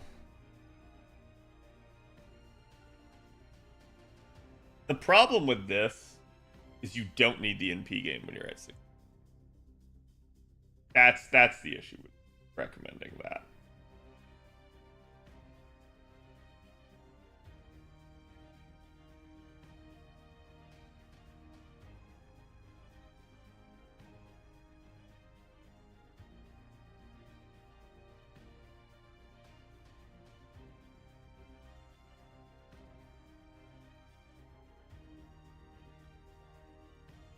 Wait. Not bad.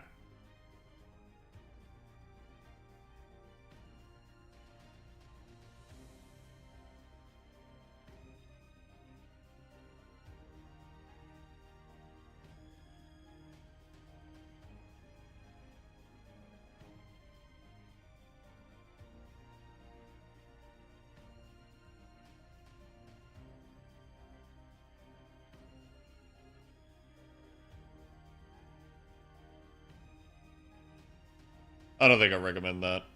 It's old enough now in JP that most people wouldn't have it. It's limited. It's split stat. And I'm not sure. Well, Celebrate Memories is the same deal. It's only 1 year older. Oh, and the Avalon the Fatal Lost Spell release. Okay, so that did come back again a year later.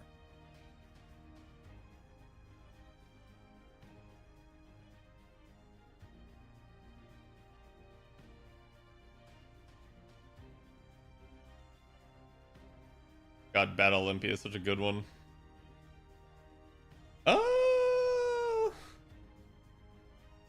Still split. Kasamoto, thank you for the follow.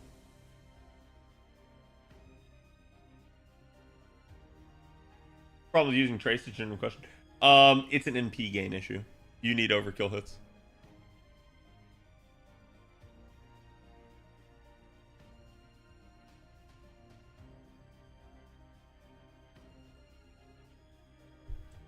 Oh my god, don't start me over at the beginning. What the...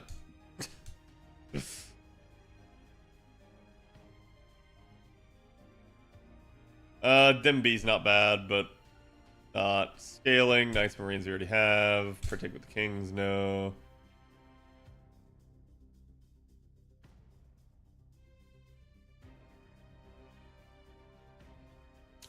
Like I said, Petite Halloween Devil you really don't need.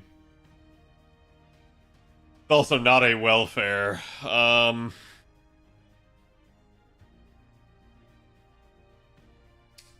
Yeah, I'll leave that. That's a decent lineup. Okay. Yeah, I think we're ready. Sorry that one took long to prep. Sometimes I get particular about these things. I'm gonna assume we already have the welfare. Yes, we do. Okay. Sometimes you gotta make sure. Alright. I'm sorry, I can't see that face. She just looks so like... She got them like chunky cheeks while she's eating.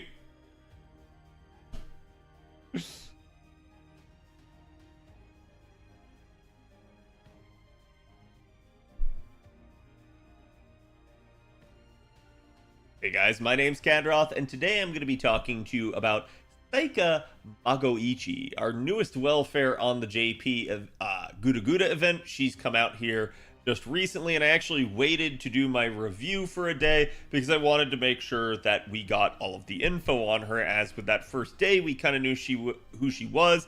We knew some of her stats, but the one thing we didn't know was her third pen, so I waited to see, and sure enough, it was a good third pen, so we'll end up talking about that here. But I'm going to make the case for her as a welfare that you guys will probably want to pay attention to. Now, obviously, there's going to be things like the Evocation Festival that have gone on. You guys should have, obviously, a permanent Santa Altera out there for you guys to be able to acquire. So it's definitely going to come down to more of a, like, hey, as long as she's free, you may as well get her, but do you want to prioritize her? Do you want to use her over some other archers? And we'll talk about that as we go through. Now, again, from right here off the beginning, you guys can assume as a welfare that if you don't acquire her in her original event here, which is the Guda 8 event, you're probably not likely to see her for a while. She will probably be one of the last additions to the Evocation Festival as it's currently going on, as they'll probably just try to work in the newest stuff last, and who knows, you may not even see it for some time if they decide to drag it out. But again, a unit like Saika definitely appears to be at least a useful unit as a single-target archer. Thankfully, though, single-target archers are a dime a dozen, and we do end up having quite good units in that category. The issue that we've complained about with our single-target archers over time, though, has been their overall damage capacity in comparison to some of their competitors. That is to say, even AoE archers in a lot of cases can outdamage them, and even other units like, say, the Mysterious Heroine series of units, as well as other units in other extra classes and stuff like that, can manage to outpace them just depending on what's going on.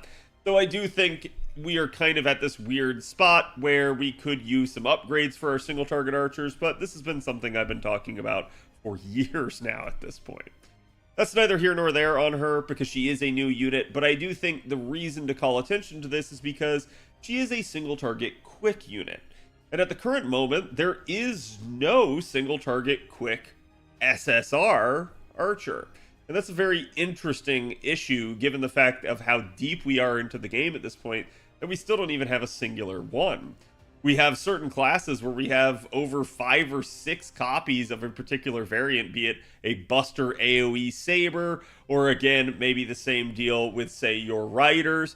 So it's an interesting thing to denote that there is actually one of the 7 Knight classes that you just don't have a singular version of that rarity for. Even SSR casters, single target casters, have a single target quick. There is technically at the moment not an AoE 5-star quick caster, but yeah, it is an interesting thing to denote that she is facing no competition from a 5-star in theory. So let's go ahead and start by looking at her kit here, her actual stats here at the beginning. So you guys can see she's butting up right there at about the 9k mark. Obviously, I like to say anyone over 9k for our 4 stars is at a pretty good point, and this is, I'm going to say okay, right? Like, even though she's not quite at 9k, I think being high in the 8k range is not a concern. She still should have a decent amount of attack for a 4 star, so you're not going to worry about her being too anemic or anything like that. Again, it's not the highest attack power, so maybe without her buffs, her attack power might not be the best, but I do think you could say at least that she would be adequate. She does have about 12k HP here, and it's obviously same deal, not the most robust that we've ever seen on a 4-star, but it should be adequate enough to get her through most problems. She is man attributed. She does have 148 star absorption. This is coming in slightly low for a archer, but again, she is a quick unit, so we're probably not going to be too concerned with that. And archers do have naturally higher star absorption, so she's probably going to soak it over most of her competition. Her star generation rate here is only 8%, but again, same deal. We've got a quick unit. We're going to be having stars aplenty just due to the kit overall. Her NP charge attack here is 0.75, which seems fairly high, and she actually does have a lot of hit counts on her NP, but she is single target and she is quick, and so even though she has high stats here, it's not necessarily going to translate into a lot of NP generation, and that is going to be your big concern with her, and we'll talk about that as we get deeper into the kit. Her NP charge defense is only 3%, but you can actually modify this with something in her kit. We'll talk about that a little bit more in a second. Her death rate is fairly high at 40.5%. Be careful using her against death-prone units, but again, it's not the end of the world. Her alignment is lawful good, definitely a nice one to have, but certainly also able to be exploited against just depending on what you're facing. Her gender is female, and her basic traits are Hominidae Servant, Humanoid, Normal Servant, 7 Knight Servant, and Weak to Enemy Elish. Actually a pretty bare bones trait list. Not a whole lot here for you to be able to exploit otherwise. So I do think in that regard, trying to use her, you're going to be relatively secure in the knowledge that most bosses won't be able to exploit something against her. And unfortunately for you as the player, you're going to have a decently hard time trying to exploit something against her. It's not that there's nothing. There are options here that you could, like female or humanoid. But again, there's not a whole ton of options really to exploit if you're facing her. Her deck here ends up being a double buster, double quick deck, and this is somewhat ideal nowadays for our quick units since we're in a Summer Scotty era at the moment, which enhances both quick and buster cards. So as a result, having basically your entire deck centric on those cards is a good thing. She only has the 1 arts card, and while we can lament that because obviously arts card's still really good for NP generation, it is still fairly adequate with, again, that 0.75 NP gain rate and 3 hits. So I don't think you'll have to worry too much about this, especially once you take a look at her passives. Her quick cards here are actually above average performance, as she does have 5-hit quick cards, so definitely going to be nice for the star gen and NP generation of those cards. And her buster cards are at least average on their hit counts. Her extra attack is also average, so again, nothing too much to worry about in either of those sets of circumstances. And again, just because she's got double quick cards here, you will be able to form a triple quick chain with her NP, or again, pretty easy mighty chain formation as long as you can get either her arts card or someone else's, given the proclivity to have the other two card types. With her first skill here, you can see that she ignores evasion for 3 turns. Sure hit's always nice, you're never going to hear me complain about it, but it is not invuln pierce. This is only going to go through dodges, not anything that's invuln related. It's not a buff removal type skill or something, so it's not the most OP variant that you could ever have. But again, she is a welfare, and she's a welfare that's going to have sure hit on, so that's certainly something nice. But obviously, we have to then compare it to some of our other evocation festival options, like, say, Kuro. And again, you begin to wonder how much this is more just like keeping up with the Joneses type deal. So, again, happy that she has it, not a bad thing, and it is multi-turn duration, which should work to her advantage, but also not the most OP thing in the world. She does increase the party's critical damage for 3 turns, which is going to be by 30%. This is somewhat nice. It's just a nice little addition. It means that any supports alongside her will potentially card harder. Or again, if you're in a sort of multi-damage dealer type of setup, you're going to have the ability for that other damage dealer to also be able to crit hard dependent. And you can see that the last aspect of the skill is the ability to gain 30 crit stars on command, which is solid. That is a huge bomb. And I think where this is actually going to be nice is on turn 1. A lot of issues in a lot of our Scotty comps actually don't have problems with regards to star generation on turns 2 and 3. A lot of the time it comes on turn 1. Summer Scotty helps address that, having an actual star bomb in her kit. But yeah, having it on the actual unit itself is also not bad. And certainly if there was some sort of scenario where you didn't generate a lot of stars, maybe you didn't get an NP off, again, she's a single target unit, so you're not hitting multiple enemies to try and generate the stars. Maybe you just don't generate a whole lot, and as a result, having the 30 star bomb here could definitely be a welcome addition. I do think it's strong at 30, but hey, it is what it is. This is sort of kind of what we see nowadays with our unit design. It used to be that we would talk about having 10 stars on command being a okay thing. Now we're getting 30 stars pretty regularly on these units, out in addition to multiple other effects on the skill. And this is all on a 6-turn cooldown. Her second skill here is going to be Quicken Buster Performance for 3 turns, helping out basically the majority of her cards, as this will impact 80% of her deck. So just a very nice steroid here. 30% each on each of those for, again, the 3 turns. So nice uptime, nice duration there. And then critical damage of 3 turns for herself only on this one of another 30%. Now, the thing is, if you're stacking Scotty, you're going to have a lot of crit damage in the party already. So certainly something to pay attention to, that she will become a miniature crit monster if you can manage to actually have double or even triple Scotty in your setup. But you may not want to have to do that depending on how you're utilizing her or whether or not you're trying to 3-turn with her. And we'll talk about that here in a minute.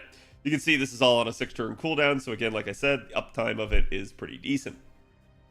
Her third skill here is going to be a self-evasion for 1 turn. This is her hard survival. It's not the best. It's not the worst either, though. At least it's a solid turn. So unless the enemy has sure hit, invuln, pierce, buff removal, you're probably okay. You're going to be able to survive that in P, and it's definitely a nice thing to have. She's also going to have the ability to taunt enemies to herself for 1 turn, and then increase the NP generation when taking an attack for 1 turn by up to 50%. So the logic here would be that this NP charge defense would go from 3% to functionally 4.5%. You'd be getting half as much in addition, and that's going to allow you to get a little bit more from getting hit. It shouldn't make it too bad, but where you would want to use this is obviously in a scenario where the enemies are going to have the capability to hit you after your turn. You're going to maybe see that they have a ton of hits, because you know, usually how that works, where this sort of thing becomes strong, and to give you guys an example, this would be like the insects that you guys may have encountered back in the day in the Fate Zero event or any other events that they've been in, because a lot of those flying insect type enemies do like 6 hits whenever they attack. So that can be really good for NP generation, and so if you're going up against something like that, trying to use the taunt to your advantage definitely can work. Granted, you're not really going to have a choice, and the reason why is because this is also going to be her 20% charge. So it may just be that that alone is going to dictate when you use this skill. Or it could be that you just need the hard survival, and that dictates when you use the skill. So you may not really have any choice in the matter as to when you taunt, and when you're getting that extra NP generation. It may just be a use it for its other more powerful effects, and if it happens and it works out to your advantage, it does. Again, this one also on a 6-turn cooldown, bringing her to a nice even amount across all 3 of her skills. She does have Magic Resistance D for her first passive here of 12.5%. Nothing too strong, nothing too weak. Independent Action A for some even more critical damage. And then a rather weird variant on item construction. She gets item construction guns. So again, a definitely interesting thing here, as you can see that normally item construction doesn't really affect your raw, like, card type power like this. This is something that's more usually left to something like territory creation. So she gets arts up of 5% here, and then critical damage on arts cards by 10%. Not really that powerful considering that she only has the 1 arts card, but this will at least help that arts card perform better. So certainly don't look the gift horse in the mouth there, just kind of an odd choice for a passive that they could give her. You're probably going to want her mana loading, so I do recommend that you get this and potentially max it out. It's really going to depend on the type of comps you're wanting to run with her, the overall setup and who you're using, as well as the CE and that sort of stuff. But mana loading in general, always a strong choice as a first option for your append. However, like we said at the beginning of the video, this is a good idea to sort of kind of unlock this 3rd skill. It's anti-berserker append.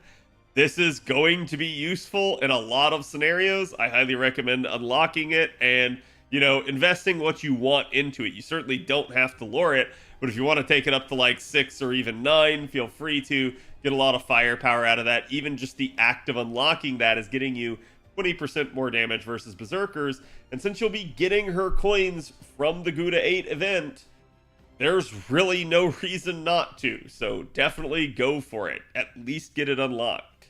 And then obviously the first append here is your extra attack finesse.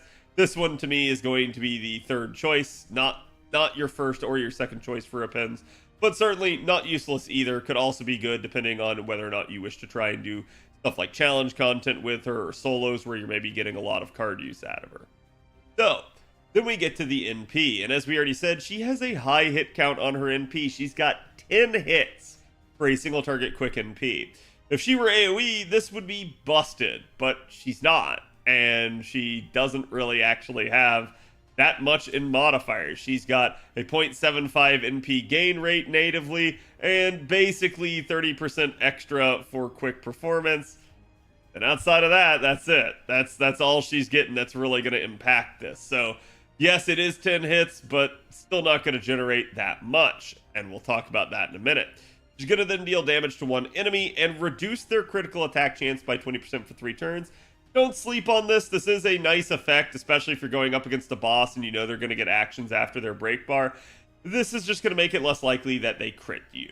And that could be anyone on your team, not just her. That's going to be all of the boss's potential chances to crit, reduced by 20%. So it's definitely a solid thing. And then her overcharge effect is a nice damage increasing overcharge. It's both quick and buster performance by 20% each.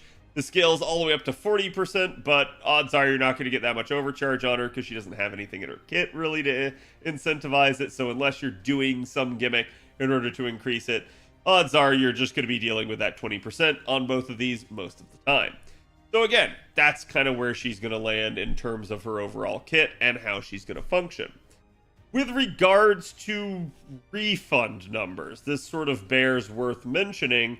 But essentially, the thing you guys need to understand is that her refund numbers are dependent on the fact that she's quick. Even if you properly support her with, say, double Summer Scotty, you're looking at about 22% refund for 1 hit of overkill. That is, you killed the enemy or broke the break bar, and as a result, it's not going to be that much.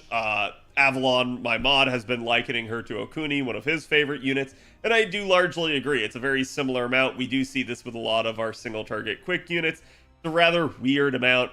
It's difficult with quick as well to try and stretch it to hit higher intervals. So that's one hit of overkill. If you were to get 10 hits of overkill, you could get as much as 31.5% refund. So 30% is really where you're looking at. You would like to obviously get to at least that 29% to be able to potentially round up if you can. But unfortunately, you're looking at something like 8 out of those 10 hits of overkill to make something like that possible. That's not going to be easy. Because the way that works, and again, if you've never understood the way this little graph here kind of works on fandom, what it's trying to say is this is the percentiles that the NP is broken up into. Each hit occupies a certain percentage of damage. So when we say you need 8 out of 10 hits of overkill, this means you need to kill with basically those first 2 hits right there. That is 4% of the damage that you would need to be able to kill with. Not very likely to happen. And that's kind of the problem that you'll run into. So keep that in mind, that it's not going to be an easy thing if you're trying to do something like that. Odds are you're not going to ever encounter a situation like that. That would be probably a situation in which you could have just carted the enemy to death, saving yourself an NP. So I wouldn't really recommend it in that sort of scenario. But all is not lost. It is potentially possible to be able to get more, particularly if you were to run something like Triple Scotty. So that would be double Summer Scotty and OG Scotty. If you run something like that, you're going to be looking at only 4 out of 10 hits of overkill necessary to be at that 29% mark, that cutoff. So that means, chat, basically you only had to kill with these last 4, which means, hey, as long as you did it right here with the 12% mark, you're in a lot better situation. So doing some quick math, that's 4%, that's 9%, that's 16%, that is 25%, that's 35%. So you're now looking at instead killing with functionally 47% of your damage. That is a much more achievable number. It's very much possible in order to do something like that. So you don't have to worry too much about that in terms of being able to get it. Still, not the easiest thing to do. Is you can see most NPs scale this way, where you end up where they go up over time. So the latest hits are the easiest to secure for a hit of overkill. The earlier ones are the hardest because they're at the lower percentiles. Very difficult to actually achieve some of those. This is why getting 1 hit out of overkill is pretty much guaranteeable as long as you kill the unit. Getting 2 hits, a little harder, but usually most people can do it. 3, you're starting to get there. 4, you're starting to get there. 5, it's starting to look impossible, and it really just depends on how many hits the NP has. So it's going to depend on how many hits, how much damage you're doing.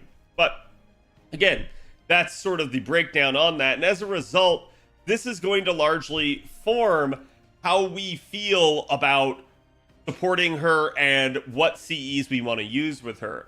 As a result, her sort of idyllic 3-turn setup is actually going to be double Oberon with a single Summer Scotty. And that setup is going to be using a 60% CE with the maxed out mana loading. So the first recommendation that we're going to give you on that is Knights of Marines. It's going to be the best for that. So again, this was going to be synergistic with her. It's going to give her quick up, could give her a little bit extra NP gain there, and then obviously the starting charge to really help out. And it is all attack scaling. The problem with this is a year 1 CE from the original summer event.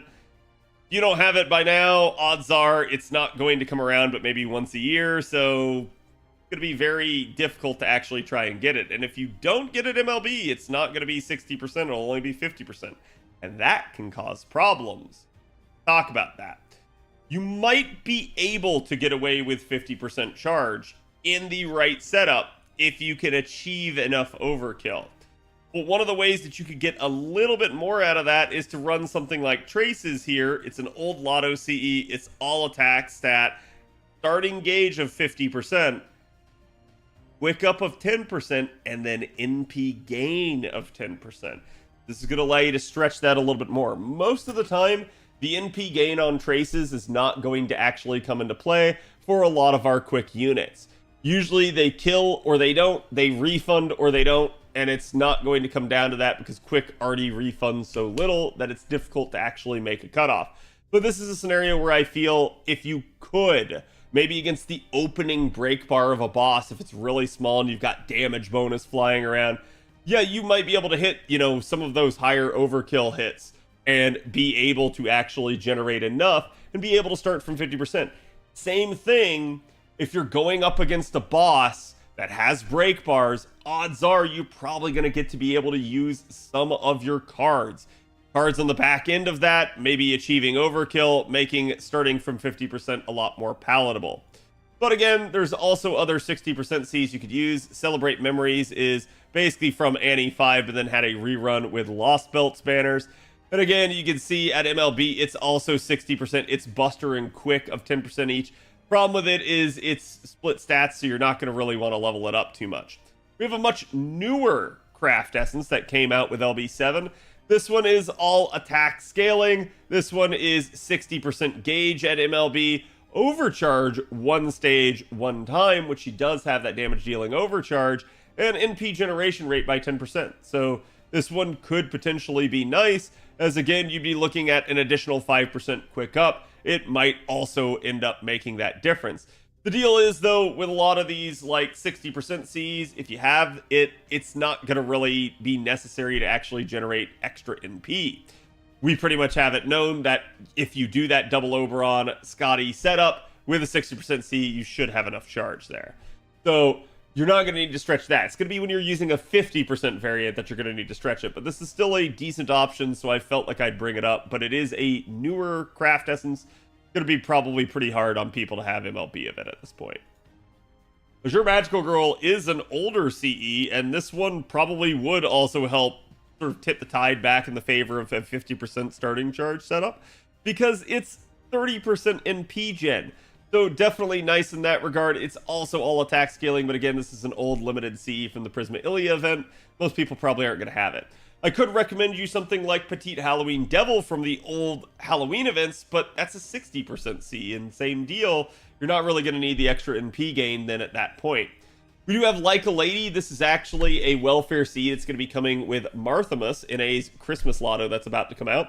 This one could also be a decent option for you, as it's 50% starting charge, all attack scaling, and then NP generation rate by 20%. Don't pay any mind to the healing received. It could be a nice effect if you can take advantage of it, but, well, quick supports and healing don't really go hand in hand at the moment, so it is what it is. But again, it could be something decent for you. So talking about damage, and this is kind of what I was meaning when I said this, again, we do have Magaochi down here, basically our gun god, if you will, kind of chilling out really here as a single target welfare. You are going to be able to get guaranteeable NP5 of her. So at that point, 52k is not bad. This will actually outscale someone like Emiya Alter at NP1. So we can definitely say that this is going to be pretty solid. The issue I play is you might have higher NP levels of other archers, including some of your lower star options, or maybe even some of your other 5-star options. So for instance, an easy example of this would be someone like Balbon, who's had a ton of banners and is a super popular unit. Some of you guys may have NP5 of her, and staring that in the face, that's 54k now. So again, yeah, she's not going to be bad, but there is going to be that possibility that people have competitive units to her. You also do end up having other welfare units like Altera that come in at about 55k here. And remember, these numbers are neutral. They're not including supports. They're not including craft essences or mystic codes. So they are relatively in a vacuum, but it is at least good to kind of see where she stands in relation to some of those other options.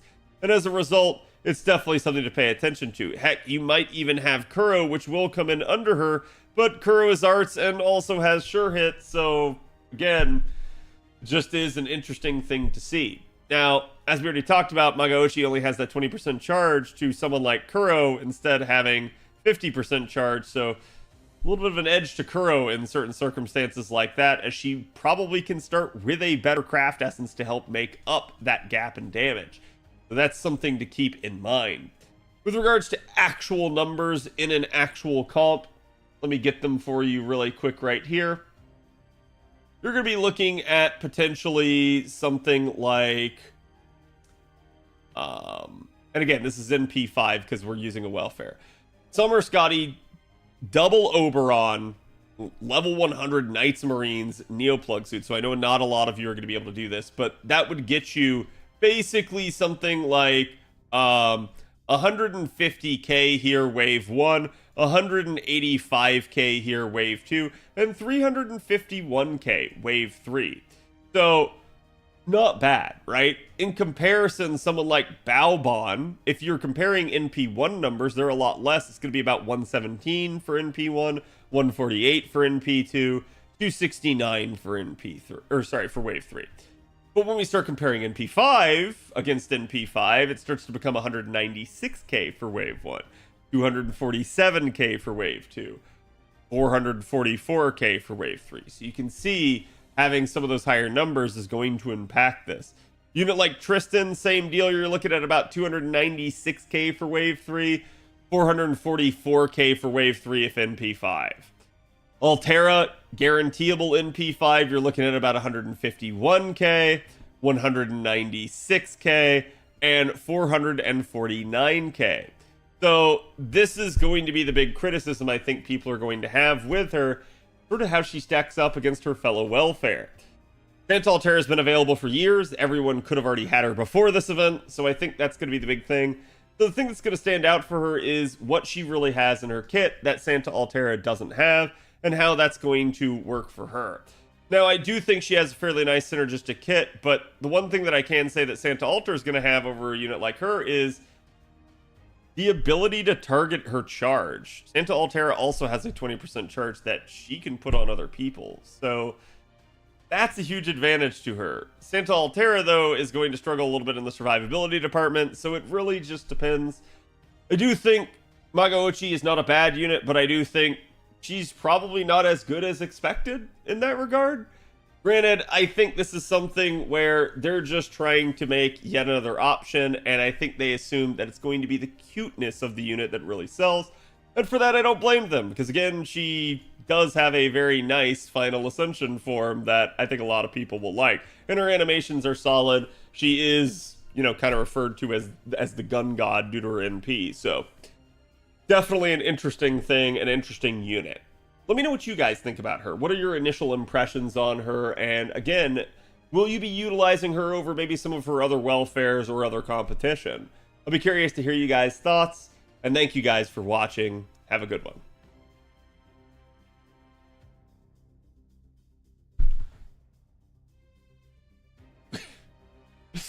Okay, chat. Sorry about that. Nice going, thank you. But yeah, and Little Halloween Devil, like I was saying before, is like, it's not that you can't use it, it's that there's no real reason to, right? Like at that point, any 60% C works. I didn't say that, I should have said that. I should have basically added that little tidbit in there that like, any 60% C is gonna work for you at that point. It's not a lot more damage, yeah.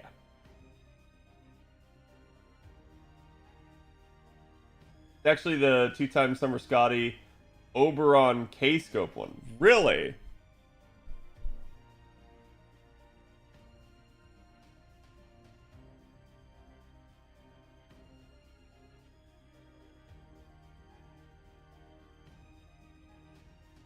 Really? Because you've got the extra 30%. It gets doubled up and becomes 60. In the Oberon comp, and you're trading that for the extra 50%, and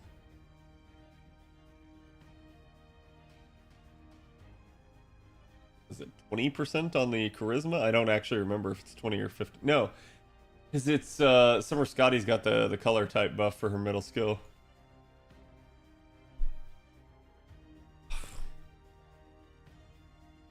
There we go. Oh, and the attack up. Okay, yeah. No, that makes sense then.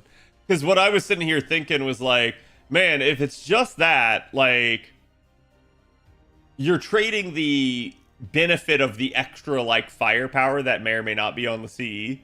But yeah, no, that probably would do it.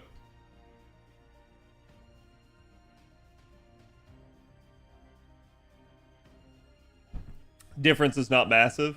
So what's that,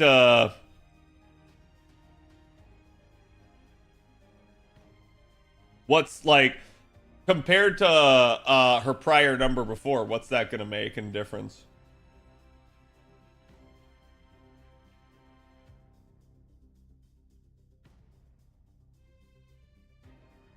In the same post, did I miss it?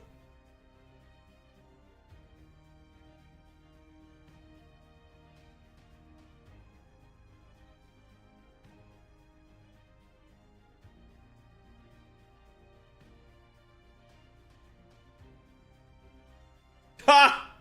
I actually read that wrong. I think. No, I did. I did look at the right one. 375. Still getting beat by Santa Altera though. Like that's my biggest issue with this is they designed a subsequent welfare that comes out that deals less damage than a welfare that existed 5 years prior to it. And I get that part of that's that Oberon synergy, but like that's kind of nutty to me. That's really weird. Yeah. Yeah, it's just I'm really surprised that they bothered doing stuff like that. Anyways, chat. I was gonna stream some Baldur's Gate, but honestly, after the rolls and all the excitement of that, after doing this review, kind of tired. So I think we'll end it here for tonight. I am going to send you guys over to a Mr. Kaito Fuma. He is on, and I assume he is working on something. He is. Chat will like it. Chat will definitely like it. I'm going to send you guys Kaito's way. He's almost done with his project for him. So, if you guys haven't ever watched Kaito, go give him my love. He's done a lot of art for me on the channel, and like I said, I'm sure you guys will like to see his project when he's completely done. In the meantime, check me out on Twitter, YouTube, join the Discord, you name it. Always happy to have you guys there. And stay tuned, because again, I'm sure we'll have more fun stuff this week with the raids and everything coming out. So have a good evening, and I guess get some rest as well. Good night, guys.